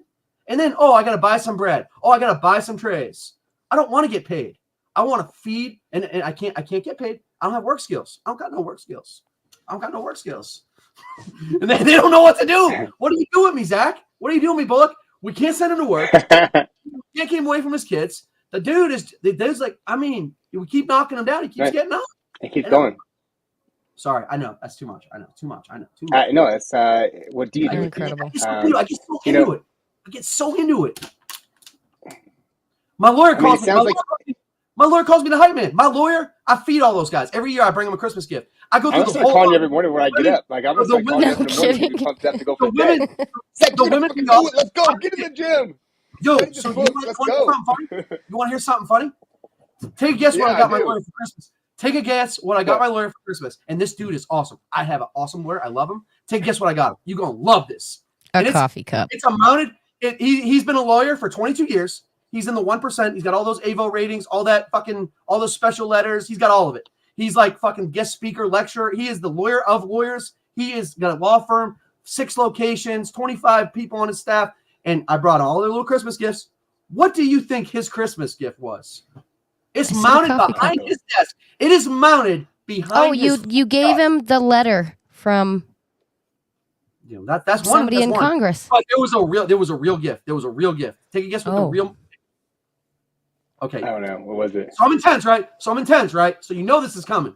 A fucking samurai sword for all the fucking shit he does in the courtroom on my behalf. A fucking samurai sword from Japan with the fucking hieroglyphics on a stand. It's like fucking flown in from Japan. The motherfucker he fucking tells everybody in the courts. That motherfucker, he's like, yo, this is the best gift I've gotten in 2 decades. And that dude is a savage in there. He is, but you don't go in there until it's time to go in there. And if I can get a message out to you dads, you got to bide your time. I don't do this, but please keep your mouth shut. I don't do it. Keep your mouth shut. You won't get 1,700 days. You won't get 6. You won't get 6 judges. You won't get 147 reunification sessions. You won't get 4 guardian litums. Just keep your mouth shut. Because this game ain't gonna stop. If I had known what I know now, I don't take their shit. What you got for me? They gonna tell me what the factors of a guardian litum are. I'm gonna cite you case law where you can shove it up your you can't shove it up their ass. They have power, you don't. You can't shove it up their ass. And I'm like, what are you gonna do to me? I know the law. I know case law. Well, that's not Virginia. Oh, you want to cite Virginia case law? We can cite Virginia case law. Yorko v. Yorko. No determinant of unfitness. I've got my case solved in a case law in Virginia. Yorko v. Yorko 2019. No determination fitness was heard. The children were not able to be removed. Case closed. I'm not an attorney, and I'm not arrogant, and I'm not pro se, and I know my limits. There is no way I could present in the courtroom. Hell no. No. My lawyer is like, you don't talk unless I tell you. Don't speak. And I love him. And I love him. No, it's good. Because if I get lost, look out. Because they say he's an intellectual savant. Now, this is Dr. McKenzie, Dwayne, you, Bullock, far smarter than I. But you get me going, you get that mind going. There's a reason why I have a top secret clearance. There's a reason why I had a 182-page non-disclosure agreement that can't talk about what I did with the government. There's a reason for that. And it's not because I'm stupid. Right. No. No. And I speak. And it's not because you have no energy either. You know what? We could get you in the gym. You'd be 280 pounds of like solid freaking muscle. We got you in the gym one time because you got the energy. Like. And I speak 3 languages. I speak Greek. Got it. ¿Qué pasó? ¿Cómo estás, señor? Oh. Greek, Spanish, and I speak Greek. And I speak 3 languages. And I got to tell you something. Any language you're going to speak in court, it's bullshit. Just keep your mouth shut. Keep your mouth shut and sit down. Sit down and shut up. Right. And don't talk. Yep. And just say thank you for what you get. Because otherwise you're this guy. You're this guy. You are this guy. I've never been wrong. Right. But I'm wrong. But I'm wrong for not shutting up. See what I'm saying? I am wrong. But you were saying, Bullock, go ahead, jump in. Somebody commented, we need to 50-50 harder. And I agree with that. But it's sad, but this situation is going to play out however many more times, even if we have our 50-50 presumptions. Because these psychological problems that people have where they figure out a way to do this to another parent, regardless of a presumption of 50-50 in the law, it's going to continue to happen. I have the path forward. If your audience would like to hear what the path forward is, we need to know. Let's hear it. So like, this is where Charles gets like really delicate because they've been floating this carrot out for a long time with me, and they're like, my lawyer's like, can I give one little trick to the audience too? If you want to get your lawyer's attention, go sit in his lobby. Go sit in his lobby and bring a book. No, but that aside. Anyway, sorry, I know. So point being is, they said, keep your fucking mouth shut. I'm not saying who said that. I was told to keep my fucking mouth shut, and that weekends are going to start in June. And hold on, time out. We got video cameras. We got 2,000 square feet, not in bathrooms. That's against the law. Not in bedrooms. We're not going to be in the bedrooms when the kids are here.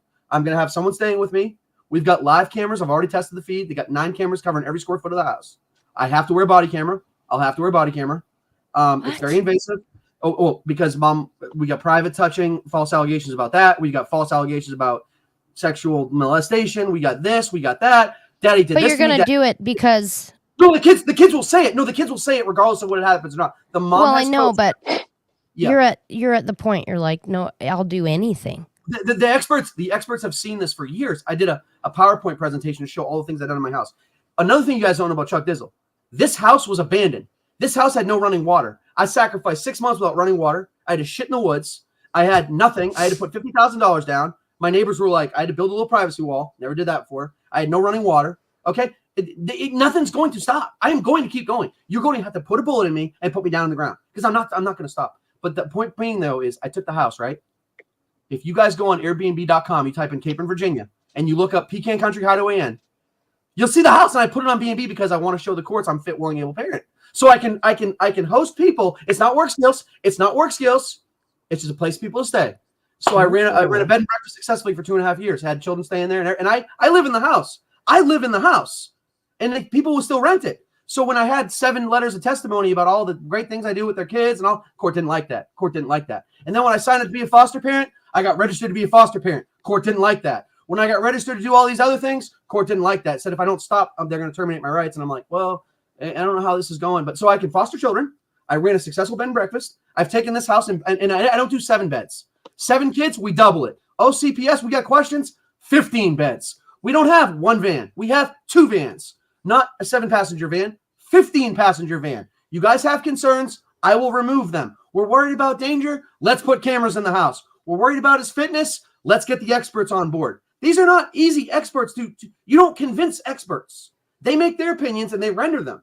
I had spent years with these people, years. And they're like, you're a good dad. You love your kids. You never hurt them. This is bullshit. This never should have happened. But we have judicial immunity. Dr. McKenzie is correct. Dr. McKenzie knows the canons of oath. They already have a bias when you walk in there. Money for Title 4D. Their bias is written into their oath. But they have immunity. So what are you going to do about that? Sorry, that was like 5 minutes. That was way too much. You are fine. I am like fire. Sean Pierce is probably texting me, fire, calm down. It's like he probably is. Perjury, And any questions in there, Zach? Zach or Bullock? Any questions? No, not really. Everybody's just giving a bunch of love, and I get love. Talking about what they're going to do in Texas. Yeah, lots of love. Lots of talk about what's going on in Texas. The law in Minnesota. Kind of just talking about how they're just getting pushed, and I think a lot of things you're talking about. Brian talks about that what happened in Minnesota was about preventing these kind of things from happening in Minnesota, and that's why they passed that law. So. Texas. And how, can I give a plug to Dr. McKenzie and the Texas people? Can I give a quick plug? Yeah. Judicial accountability. Has been on here like 10 times. Never met Jennifer Lundy. Another woman. Another hero. And I learned this about women. There's a lot of heroes out there. And we're on one live one right now. But Jennifer Lundy with judicial. I'm being genuine too. I'm not a disingenuous person. I'm passionate. And also Jennifer Lundy, they start doing judicial for accountability. Can I tell you when I met with my congressman? Can I tell you how that went? When I met with my United States, my delegate, can I tell you how that went? Yes, I'd love to hear how that went. So we got, and I do it to Sean all the time, Zach. I can tell you're not kidding. I can tell. I do it to Sean all the time. I'm scrolling through the line, and go ahead. Yeah, go for it. I love you. So just real quick. So the legislator will say we can't help. Well, that gets a little delicate. When they start violating rights and they start violating federal statutes, your delegates are supposed to help. But this guy has a question. Zach, can you offer any low-cost legal advice? Well, we're not attorneys. Well, Zach's going to be one shortly because he's a beast. I live in Tennessee. I've lost everything in my 16 years with my ex, and it sucks. The judge in my county has ex's dad building him 100,000 outdoor kitchens. I'm lost. Over to you, Zach. Wow. Yeah. I can't give you legal advice, what? but you need to get rid of that judge. You need to find a way to get yourself with a new judge. That's not a and you need to conflict show of that that's interest going on. at all? So Is that what that's it's a conflict called, of Zach? interest. Yeah. So that should not be allowed. So we're not lawyers. This isn't advice. Hypothetically, I believe motion to recuse. I wouldn't want to have a judge doing that stuff in my case. We're not judges. Yeah, motions to recuse. Motions to recusal. If hypothetically speaking. Actually, also, Plessing versus there's a Virginia statute law. I know the law. I'm so sorry.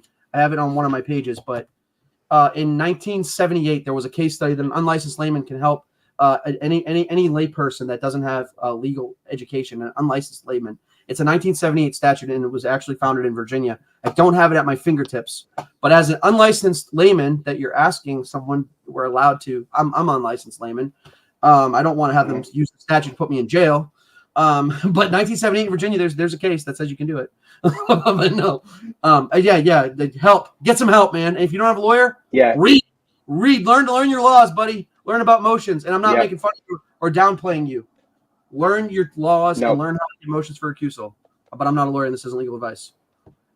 Yeah, definitely not legal advice. And I think it's a nice idea to give them some, point me in the right direction. So thanks for that, Chuck. Hey, John had a question about it. Did you win the case in the end? Yeah, even though the court didn't like the great things you've been doing, it's not over yet, right? Oh.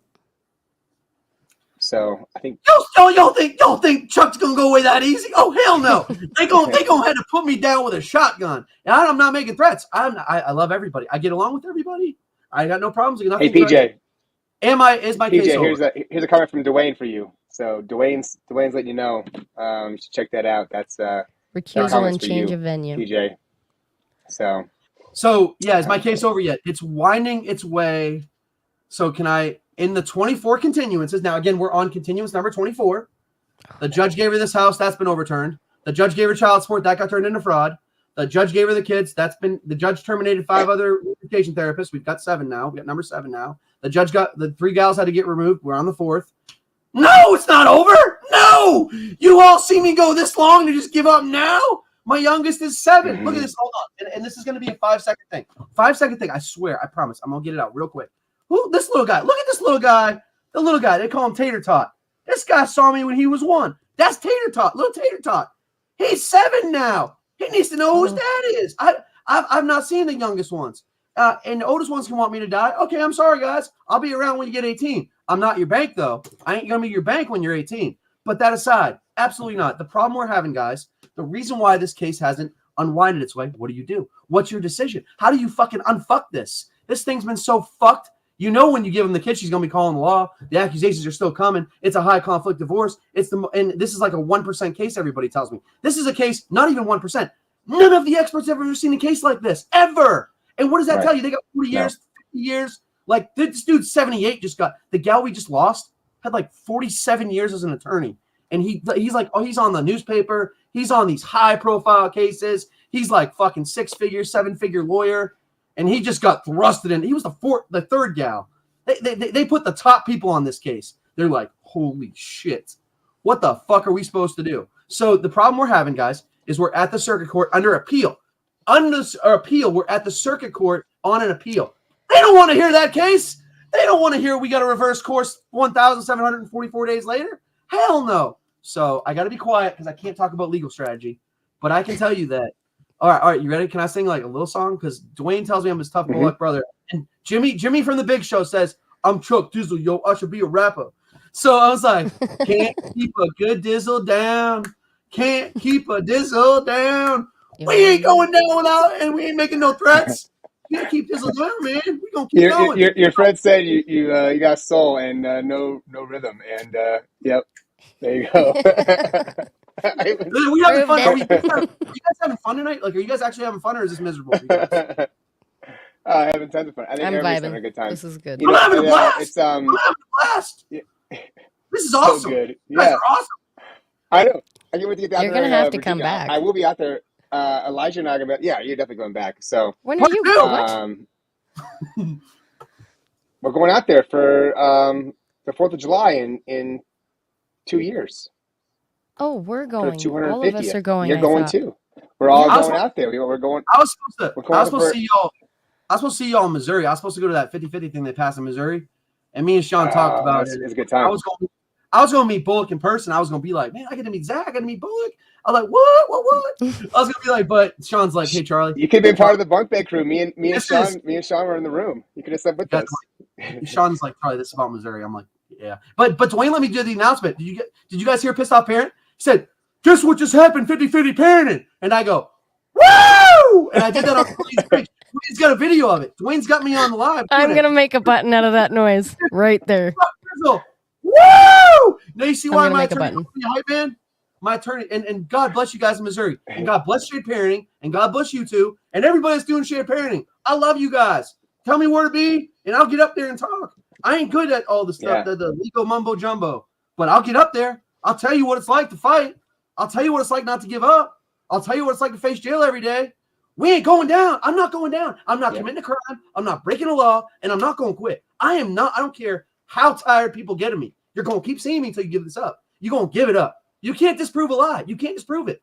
But we have over and over and over and over and over. I'm going to show up to reunification. It wasn't just 147 sessions. I showed up every fucking week for 2.5 years, every week, after every week, after every week, after every week, after 147 consecutive weeks. Kids ain't going to show up. Kids don't show up. Kids don't show up. Did it for 147 weeks, and the doctor got tired. The doctor's like, okay, you have proof. Oh, there comes the video. You have proven beyond any doubt you love your kids. So, anyway, I'll stop. But yeah, it's like, who got paired parenting? Woo! Look, Ric Flair, like, you guys know Ric Flair, right? Ric Flair the wrestler? It was like Ric Flair. Yeah. You got to do the Ric Flair. Yeah. Or I'm gonna make a button with that sound. You just did It's it. gonna be on the board. And you're sweating like Ric Flair is too. You get something in there. You just all. Oh, I have lots of towels. I have lots of towels. Zach and I can talk offline about what. Zach and I can talk offline why I have so many towels. Let's just say Dizzle's a loved man. I'll leave it at that. Respectfully.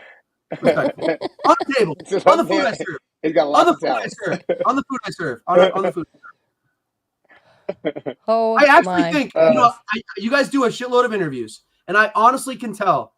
I can tell you guys are having fun. I can see it. Y'all are having fun.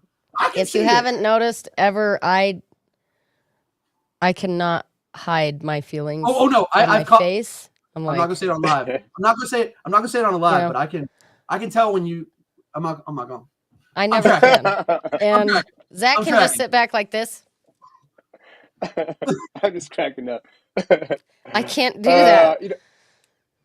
I can't do that. I try to sit very straight face and just listen and be present. But I think I know I've made the conversation Chuck and I had before the call tonight. What? I can imagine the towels. No, I remember the conversation we had before the call tonight. So the towels definitely go along with it. That's on the extra tapes. I'm going to tell you what. I'm going to say something right now. I'm going to say this is really important. I'm going to say this right now. To all you guys out there, okay, listen to me clearly. Women are good people. You need to respect them. You need to treat them with kindness, and don't put all your shit on them. And I fucked up. I messed up. I did that emotional trauma dumping. I can never date again. Poor me, victim me. Fuck that. You treat them with respect. Bullock deserves it. You made the choice, right? Deserves it. You're not to be a womanizer. It sucks. You got fucked. Don't put that on them. You protect them. You respect them, and they will love you for it. My girl is listening right now, and I have a girl. I have one friend that she knows about all my bullshit, and she's a blonde bombshell. And I'm not going to sexualize that. She is a beautiful person in her heart, and she put up with all of my bullshit. And she holds me accountable like nobody can. And she is an awesome person, and I treat her with respect. I used to treat her like shit, and I fucked up. I'm not a physical person. I'm not like that. But just very demeaning. That misogyny comes out when you get fucked in these family courts. Don't put that on Bullock. Don't put that on these women out there, because we need these women, because they're our voice. They don't hear us. They think we're fucking crazy. Right. They're going to hear Bullock. Right. They're going to hear a woman. You're just mad you're paying child support or not paying your child support because you got a disability. We're automatically deadbeats. Right. We're deadbeats, and Bullock's a deadbeat because she got put through hell. So she must be a fucking deadbeat. And she's a woman. I watched her video. Man, fuck that. Bullock's a great person. Take 5 seconds to get to know her. Watch her face. She'll tell you what she's feeling. Bullock will tell you what's going on. Just show her a little bit of respect. I can't believe what Zach and Chuck are saying right now. Jesus Christ. No, I'm sorry. I get No, I completely agree with you. We get a lot of comments on we're on the Noncustodials live, and that show, we've had a couple comments on here. We broadcast on AFESP and Tough and Kids Deserve Dads pages and stuff, and there's a lot of guys on there that are hurt, that are going through a lot of pain and stuff. And we've had quite a few comments about, another woman on here telling me what to do and telling me how to be a dad and stuff, and telling me how to go through this divorce, and it's like, hey, everybody's just giving you advice and trying to help you out. You can just take it or not, but if you're going to disregard all women because they're a woman, then you're going to miss out on a lot of opportunities to have connections and relationships with good people who are going through good stuff. And most women are out here to help and support. Like I said, you got a good woman. I got a great woman right now. I can't get any better than that and stuff. It's really fantastic. But having somebody who respects you and is kind to you, and there are those women out there. Just because I made a really poor choice with the first one, and I didn't pick the person who was right for me, who had the right kind of energy and stuff. And I wasn't focused on that. I had the wrong vision. I think the problem is that we have these ideas of what it needs to look like, and we make our choices for who we have a kid with for the wrong reasons. And then once you get in that situation where then you're in trouble, those wrong reasons come out and they get exacerbated. I think somebody's talking about BPD and things like that. so many guys are going out there and getting with women who have traumas and issues. And they're like, oh, I'm going to excuse those things. Oh, it's going to get better with time. It's going to get better with time. I'm going to do this. I'm going to do that. I'm going to give more. I'm going to do more. And that's not the right answer. And the right answer is to find the right woman who's going to love and respect you for who you are right there, and isn't expecting you to walk over the moon and stuff for them and do all these things and have to be perfect, because no one's perfect. So and so and we're going to have women on this program. There are awesome women in this movement right now. She is an awesome sound engineer. I completely Not agree, yet. Bobby. Thanks. Thanks a lot. She has this really great Rodecaster Pro 2 that she's working on right now, and she's getting that bad boy down. She's going to be a master of the arts here real soon. So she'll be teaching TikTok classes and Rodecaster Pro classes here in like 3 months. All evergreen. So What are you talking about? I was just making sure that. But I think what having women on our team is going to help us out. Half people in this world are women, and women are very influential and very powerful. And the people in the legislature listen to what women say. We as men, especially in this movement stuff, we are out there, and they see us as the bad guys. They see us as being trouble. That only reason you don't have your kids is because you did all these bad things. You're wrong, and you're a bad person. You're an angry person. You're the cause of all these things. And you just don't want to pay child support. All these things are tossed at us, and the image of us going there and fighting for these things is that we are those kind of men. And having women going there, going through the same experiences, talking about how they've loved men who have gone through the experiences and how they've helped them overcome and deal with the pains that they've gone through. Those are the kind of stories that resonate with these legislators, that resonate with these lobbyists, and will make the difference. And that's what we need to have. And we aren't going to do it just by us guys going in there, guns a-blazing. Even with Chuck's energy, we're not going to get it all done, So That's what we need, though. Jeez. No. Yeah, I've sat down with my we do need Chuck's energy. I sat down with my legislator and I gave him a 1-hour briefing, and I sat down with him and he was really respectful. It's hard, right? So who's his biggest campaign donor? Opposing counsel, but he still had an hour for me. I put in every question he had was like, I had an answer, but he's like, it's tough. The legislators, their hands are somewhat tied until the legislation's in front of them. Their hands are tied. If they don't have legislation in front of them, that's the law. That's the law, and that's what they're going to say. But a quick shout out to Pissed Off Parent, because Dwayne, we're getting on some of these legal questions. Pissed Off Parent has just unbelievable amount of resources where you can literally log on. They have an app and all this. I mean, I downloaded it. It's cool as hell. You can look up different things. And the people that are listening on this broadcast through AFE-CSP, like, you got all these different platforms you're streaming it to. That's because you guys, this is a great platform. These guys, they promote positivity. They promote encouraging relationships. They ain't going to let anybody in if you're a dirtbag. You're a dirtbag, you don't get to come in here. I mean, it's like, and I know Sean's telling me, wrap this up so Zach can go to bed. So that's Sean. I think he's talking about you. Sean's cats are way past their bedtime. So Sean's cats are going to sleep, and he's going to get in trouble. I know, but I was just saying. This ends an hour and 30 minutes on the dot, because Sean ain't staying up. Yeah, I was just telling Zach Bullock that, like, meeting with your legislators is great, but like, their hands are tied if they don't have legislation in front of them. So it's like, that's why these shared parenting states are so important. And then I was also telling Zach Bullock, like, how the Pissed Off Parent app really helps, like Pissed Off Parent. And then a quick shout out for the women. Quick shout out for the women, because I know this kids deserve dads. There are women that are helping us. How about the Dadvocate? I don't know her. I've never met her. I don't know nothing about her. All I know is whenever I log into the page, like 1 million people on there, and she's talking about dads, and she's talking about her relationship with her current husband who went through hell. And I'm like, hey, another woman that's like, dude, like, cut the misogyny shit out. And I'm looking at every dad out there that's been fucked by a woman. I've been there. I cut the misogyny out. No, you don't do that. And whoever I have to talk to, these women are important. They have a critical role in moving this forward. And let's not piss them off. Them off. And I appreciate you. I mean, some of the best that have done the research and stuff on all these things we're going through are women. You throw out like Amy Baker, you got Lena Nielsen, you got Jen Harmon. I mean, you go through the list, and again and again, there's women that are leading all the research and all the education. Jennifer Lundy, putting this stuff together. Jennifer Lundy, Texas, with the accountability for judges. I mean, who better to do it than a woman? I mean, this is a woman that is winning everything. She's like, fuck that. This is wrong. Oh, sorry. I'm not speaking for her. I don't know her. I've never spoken with her. Right. But she's probably she probably said this is wrong. Yes. Direct quote. What can I do for you guys? Like, what do you like? This has been like a hell of a road, and like I know you got like, what do you have for me? Like, whether it's for your platform, whether it's a question you guys have about my case, whether it's like hit me with like your toughest question, hit me. Like, what do you guys? I can take a serious hurting too.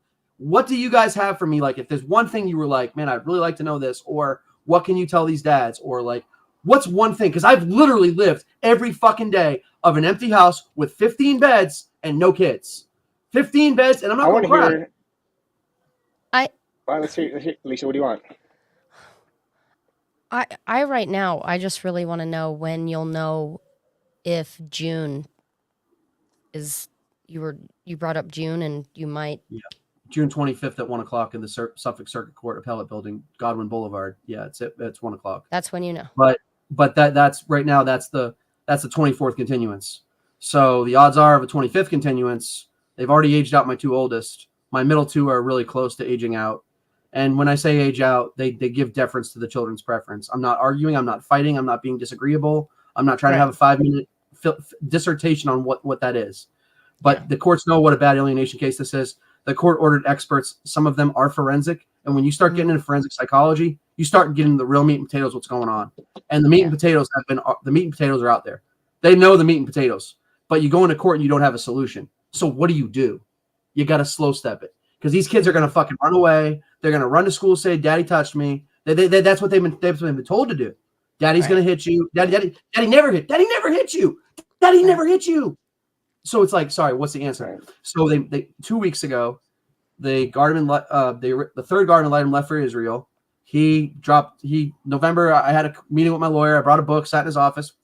I was like, I'll keep on coming in every day until you have 5 minutes. Just need 5 minutes. There's all the letters from the psychologist. Here's a letter from the forensics experts. They all say fit, willing, and able. Here you go. Filed the motion on the gal. Let's get them weekends. Gal sat on it for 4 months, said it was in their best interest. And I'm going to leave it at that. And so then we get 4 months, and now he withdraws. Third person withdrawal. 47-year attorney. 47 years. All the experts literally told him, give this guy weekends. He's ready. He didn't do anything. So I got an email 2 weeks ago. A fourth guardian ad litem would be appointed. The fourth guardian ad litem. And so I don't know. June, we have a trial date. It's June 25th at 1 o'clock in the Suffolk Court buildings at Godwin. I mean, they can keep continuing it. I'm not going to go anywhere. But here's what gets shitty. They can't do reunification because it's too traumatizing to the children because of the alienation. They're finally at that point. They have finally gotten to that point 1,700 days later. You know how long it takes to get to that point? You know how hard it is to get a psychologist to say that? You know it's like next to impossible to get them to actually say that? That is like, that's the seventh reunification therapist. So what do? I can't do therapy with them because the alienation's going on. So you had the guy last week, Zach, you'll help me out on this. He was talking about schema therapy, cognitive behavioral therapy. We're not doing any of that because she's so toxic. I mean, you're familiar with Stockholm syndrome, the brainwashing, and so I'm well versed in all this. So how you keep going. I understand what's going on. Like, regardless if I like it or not. Oh, if mom doesn't do it. So mom has shaken them. Mom has strangled them. Mom has hospitalized them, and it's in their best interest to be with her. These are all facts. And she can hit me with defamation all day long. I'm spitting facts. So I don't give a shit what I get hit with. I'm not scared. I'm talking facts. So what they will do if mom doesn't do, she will, again, Jamie, if you weren't on earlier in the interview, when the kids talked to me in reunification, they were struck in the face with a closed fist on camera and said, shut the fuck up. Don't fucking talk to him. And hit with an open fist right in his fucking jaw. He was 6 at the time. And I used to cry when I told this story. I was reading Pete the Cat about Pete the Cat the Brave. I remember the book. I told him how proud I was for him being brave. The therapist let me read him a book. And you got to get permission for that kind of shit. And this was virtual. That's how that happens. This was virtual. We're in different states. She trafficked the kids across state lines. They wouldn't prosecute that either. So absolutely they're scared. Hell yeah, they're scared. They're terrified. They don't do what she says, she'll kick the shit out of them. Absolutely. She's been arrested. Y'all, I'm not going to put her name out there. Y'all type her name in. Y'all see all the arrest records. You'll see right on there. Type in my name. I can't say it because I'm in a court case. That's why I'm Chuck Dizzle. But type my name and you won't see my name. You won't see my name. Right. Don't type in Chuck Dizzle; it won't pop up. But everybody is going to be praying, sending good vibes, Bullock, doing whatever they do Bullock, I for believe you. June, Honestly, Bullock, because there people could are be full of a shit. change. People are full of shit, and you and Zach aren't. And when you guys threw me the life raft, like, hey, you're gonna probably come on, I was like, what? I was like, I've done 4 different platforms. Dwayne's awesome. Robert Garza's awesome. TFRM, I'm gonna leave that alone. Zach's awesome, and you are awesome. And I'm like, yo, I get to go on this. This is my platform. What is that? What is that? This is my song. It's like, what is that? This is my time song. My fight song. My fight song. Yeah. Fight song. And like, this is it. This is my Super Bowl of getting my message out. I love you guys. Kids deserve dads. And I'm not bullshitting either, because I've been on the other ones. I love Pissed Off Parent. I'm gonna get that out right now. And I love Rob Garza. Yeah. But I mean, I love me some Bullock and Zach. Nothing inappropriate. Aww. Only the bromance I have with Zach offline. We can't talk about that. But no. Right. Bromance, guys. Bromance. We have phone calls for that though. So Hold on, what? But Zach, what do you got? So Bullock, he's that getting these dope ass hats coming in. This is my fight song.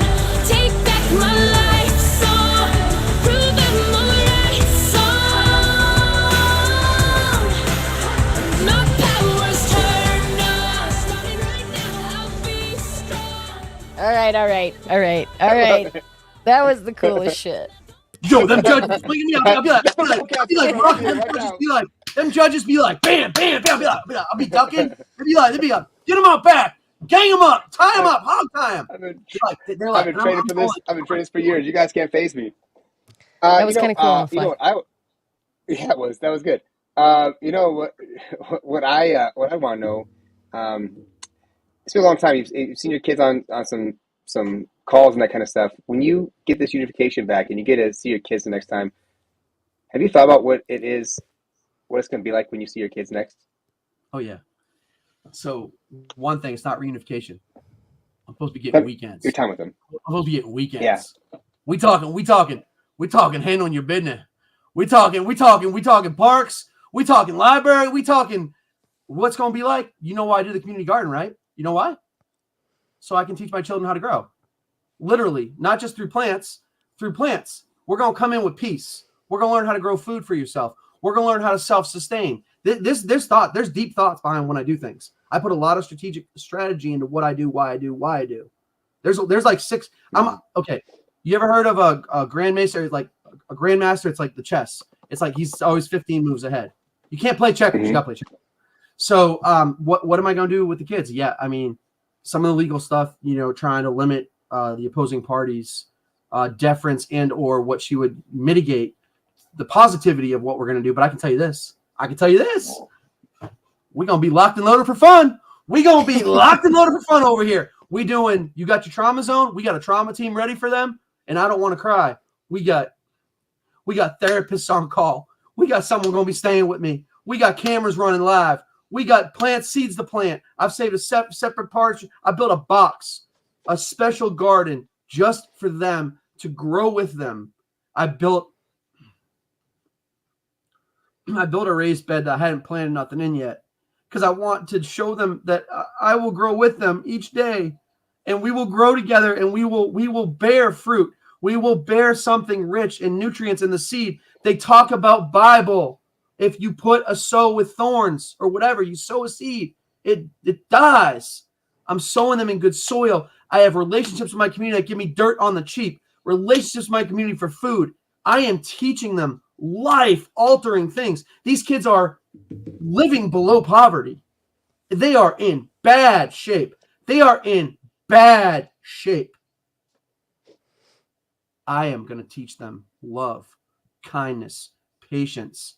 I fuck you, dad, die. Hey, listen, I'm sorry you feel that way. You want to go fishing? That's what you're supposed to say. You want to go fishing? Fuck you, I don't want to go fishing. Okay? Hey, you want to play? What do you want to do? What you want to do? Well, what can we do? Well, I don't want. Okay, we don't have to talk today. We don't have to talk. We can, but the court says y'all got to be here for this time. And I'm sorry, but I'm here to build. And I would tell them that in therapy. They say, "Fuck you, die, Dad." They say, "Fuck you, die." I say, listen. I understand you're angry, and this is how I talk to them, just like this. I understand you're angry. I'm sorry you feel that way. I'm here to build a bridge. I'll do whatever it takes. You're faking it. These are fake tears. And I'm crying. The gal says those tears were emotional manipulation. The gal said that those were emotional manipulation because I cried because my kids told me I wanted me to die. The gal said in one of the meetings. You're manipulating. I'm like, because I'm crying? Like, he just told me he wanted me to die. Like, that was my third hour. What am I supposed to do? That was my third hour I was given in 5 years. Understand, I want people to hear this. Never a finding of unfitness, never criminal charges, never had been arrested. I've overcome every false allegation. But Zach, your real question at the root of it is, what's the plan ahead? You were trying to say, like, what am I going to do with them kind of thing? Were you like, what's it going to look like? Yeah. Bowling on the weekends, going to parks, going to fish, going to do fun stuff. The first weekend. You're going to do your garden, right? The first weekend? Oh, yeah. The first weekend's going to be, oh, God. I never thought I was going to get there, to be honest with you. And we're like 57 days away. I'm on a countdown. I keep how many days I've seen? I'm like 57 days away. Who's counting? I am. I count. I keep track. We're going to be counting with you. Yeah, they love mini golf.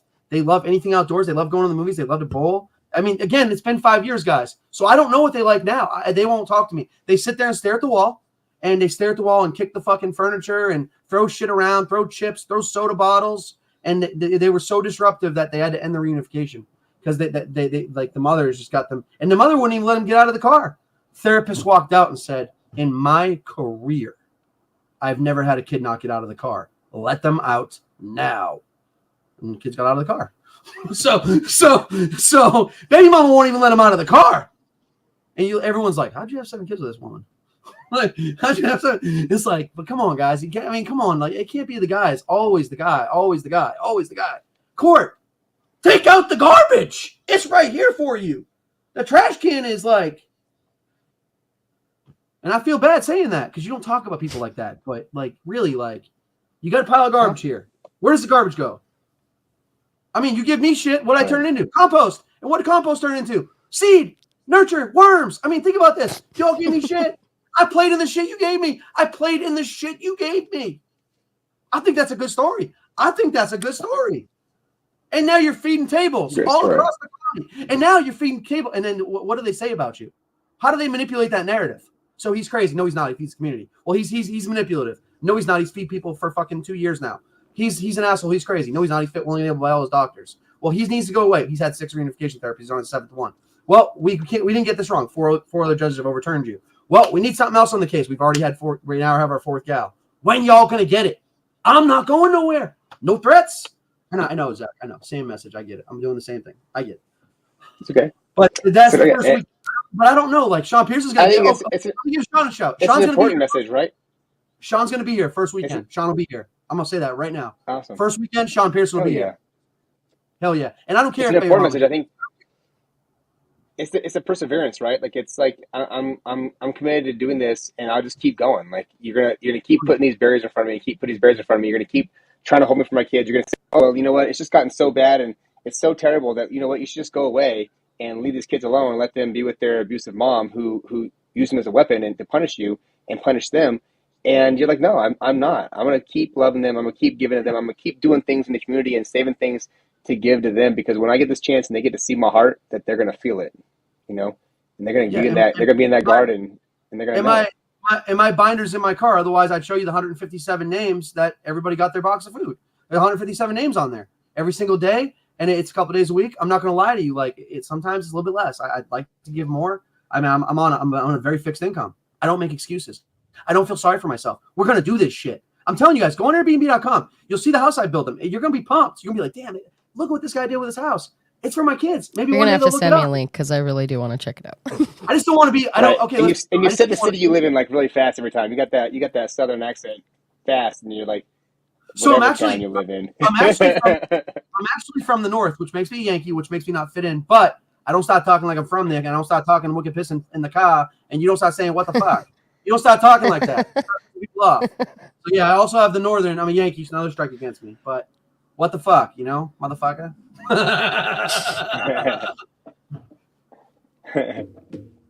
Zach, you've been real patient with me, man. I've been a real asshole. I mean, just Oh, steamrolling you've been this. great.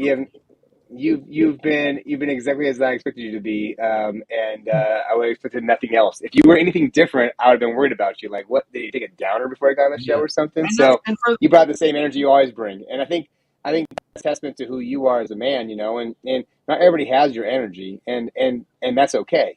But to have that strength and that perseverance to keep fighting, to keep going, to never give up. Look for that angle. Find another spot. There's always a way.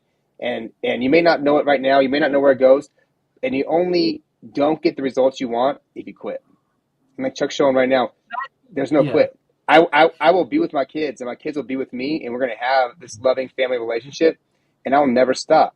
And he's going to do whatever it takes. He's going to go through six GALs and 7 therapists and 24 continuances, and never quit. He knows in his heart is that what's right, and that he's going to be the dad that he's destined to be for his kids. And he has been that this whole entire time that they've been away from him. And when they get to know you and they get to see you, they're going to get to feel that love, and they're going to get to see it. They're going to be able to do that garden. They're going to go fishing. And they're going to do all the things that they love with their dad. It's amazing day, Chuck. To the dads out there and the moms, and I'm sorry to include the moms, but I got to give them some love too. I get the trauma. Don't include the moms. I get the trauma. I get the trauma, and I got. Oh, not that. I'm not trying to be like that. No, no. That's I got a girl. She gonna kick my ass for me saying that. When we get off this interview, she's watching. And Jess, I love Jess. I love you. Shout out to Jess. I love that girl with everything in my heart. Just built her a fire pit. I just built her a massive 20-foot concrete block of fire pit. I don't have work skills. I didn't build her anything. Don't have work skills. No, sorry. But no, just to the dads out there, like, I just check me out real quick. Like, if you get 4 days, make the most of the 4 days. If you get 4 hours, make the most of the 4 hours. If you're getting fucked, buy your time for 6 months to a year. They're banking on you, dropping down, rolling over. What am I supposed to say to my 1-year-old? Okay, he was in diapers when he was getting shooken. He's now 7. Don't you think he deserves a fucking dad? I know Zach didn't quit on his kid. I know Bullock didn't quit on her 6 kids. Don't quit on your kids. And I won't quit on you. And if any of you motherfuckers are struggling out there, you get in my damn inbox, and I'm going to put a foot in your ass if you need one. Because several people have done that for me.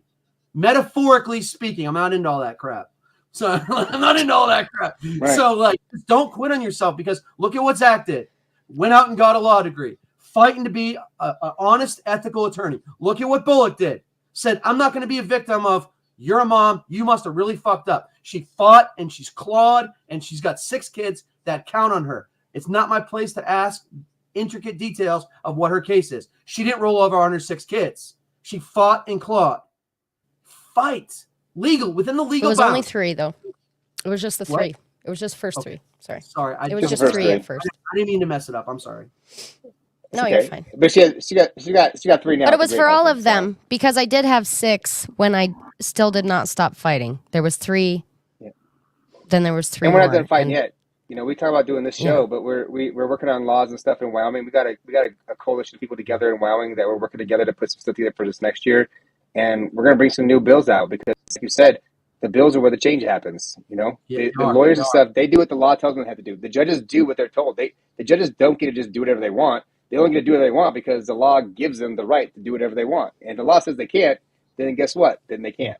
And that's how we're going to get that change to be happening. Sometimes. Is we're going to make it. Well, I mean, they still might, and you have to appeal it. But for the most part, judges can't do things that they aren't supposed to do, and they have to follow what the law tells them. And if it goes to the Supreme Court above them, that's what they'll tell them, is that, hey, you got to follow the law. So the hard part is that if you do it, you got to appeal, right? Like if you have a judge who doesn't follow the law and you just roll over, then you're going to be. It doesn't matter what the law says.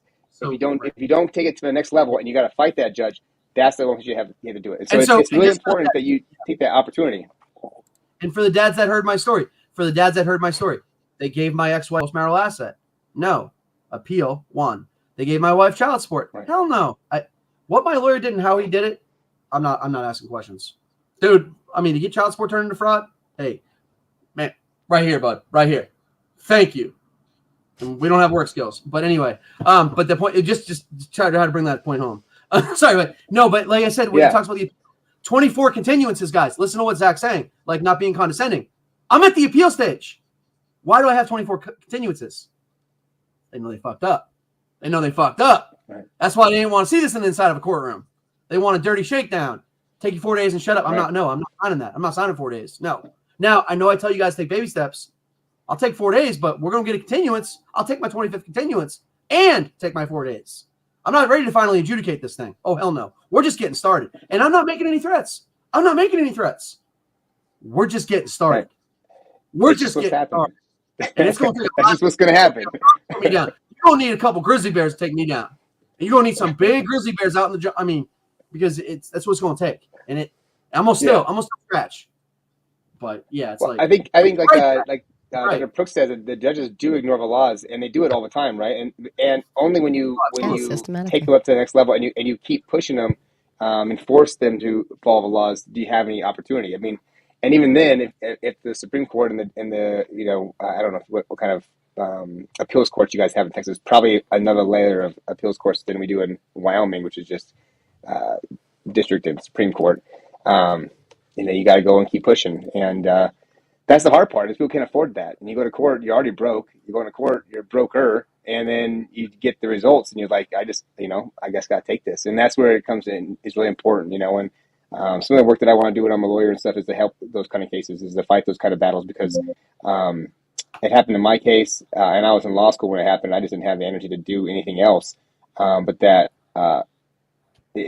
there's all these chances where these judges are out there not doing the right thing and taking advantage of the system, and knowing these dads are getting the run on the stick and they have nothing else to do with it, and they're just going to take it. So, and without an attorney, Joseph, go for it. I mean, you know what? You don't have to have an attorney to do this stuff, to fight for your rights. You're going to have to do the research. You're going to have to do the work to find the answers for yourself in your state to get what you need to do, and you need to go out there and do it. And it's going to take time. And you're going to have to make sacrifices, and you're going to have to do stuff to make it happen. And that's just the truth. You won't get any answers. You won't get any results if you don't do anything. Yeah. Alysha. If you shoot Zach a message, or me a message, or somebody else that you know in the community on any of these pages, they could probably point you in the direction of a good pro se expert or a book that will give you some information also. Yeah, we're working on bringing on a pro se lawyer here soon, and there's quite a few of them. There's pro se dads out there at a website. Go to those groups. I also that the more pro se lawyers we can get, the better. And there's lawyers like Jeff Miller we had the other day, and Jeff Miller is talking about how he he does flat fees and stuff, and he makes it so it's affordable for these guys to get the support they need from a lawyer.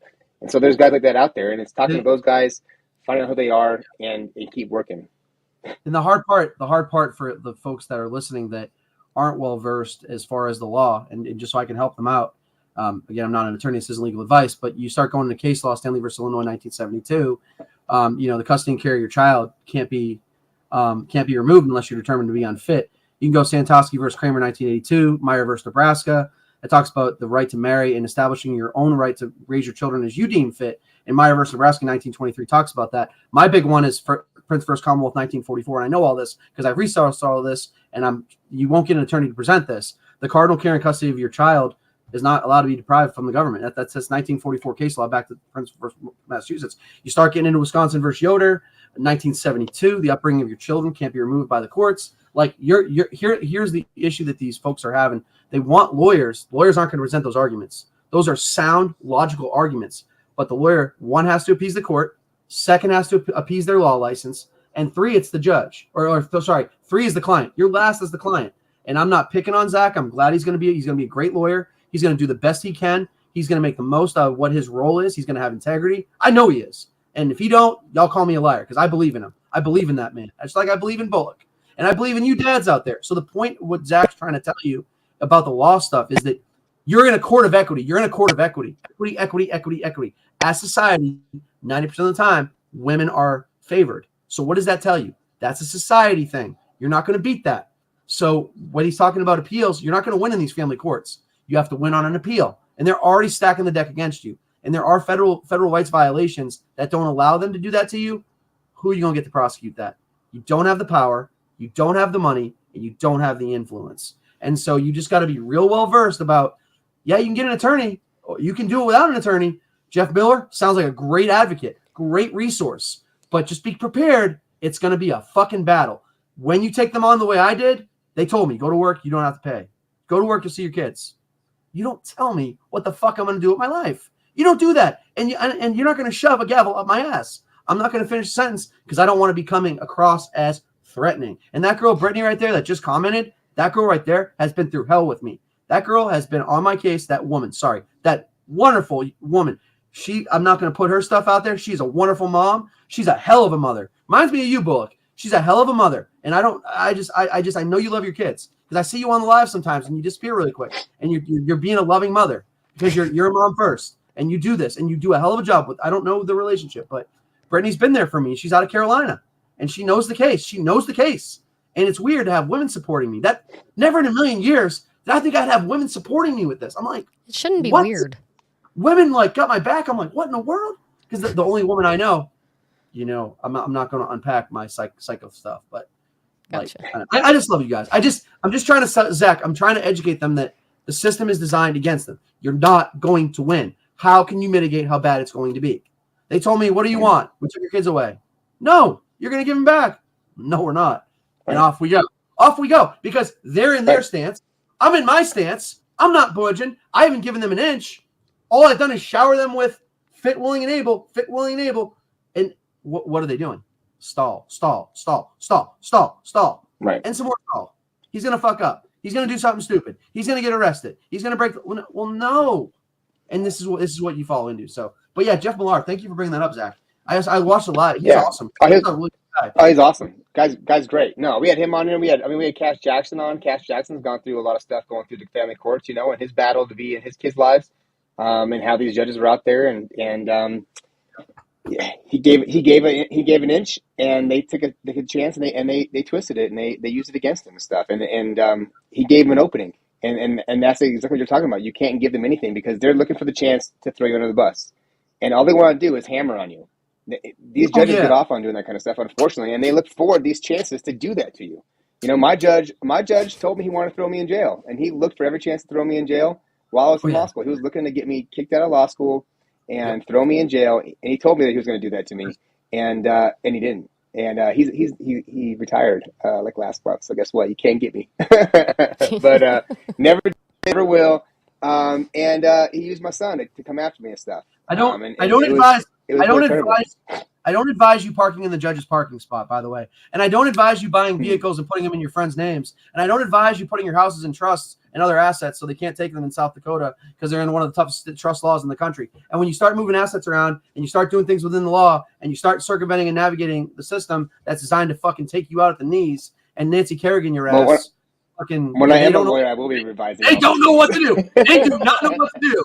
And when you park in a spot every time in court and they get your tar towed, and then you just happen to just a little bit, and they come unhinged, and you sit back. Whoa, who's manipulating who here? Who's the one unhinged Why are you here? freaking out? Like, who's the one unhinged here? Oh, it's just a parking spot. It's just a parking spot, Your Honor. I'm so sorry. I didn't know it was your spot. Little shit like all right. that. Right. I appreciate you guys. No. I appreciate you. We guys. appreciate you. Appreciate you too. It was a wonderful time talking and stuff. I'm looking forward to hearing what's going on, and hearing about these towels. So hold on. We're gonna close this out with a. God bless you guys. God bless you guys. Oh, we got some song. So, anyways, Chuck, we'll do it again, man. I don't know if can you hear it. Oh yeah. I don't know how loud it is for everybody on the other end. It's your fight song. It sounds good to me. Crank it up. Chuck can hear it. Just slowly gonna remove everybody from the stage. Thanks everybody for watching. See you, Chuck.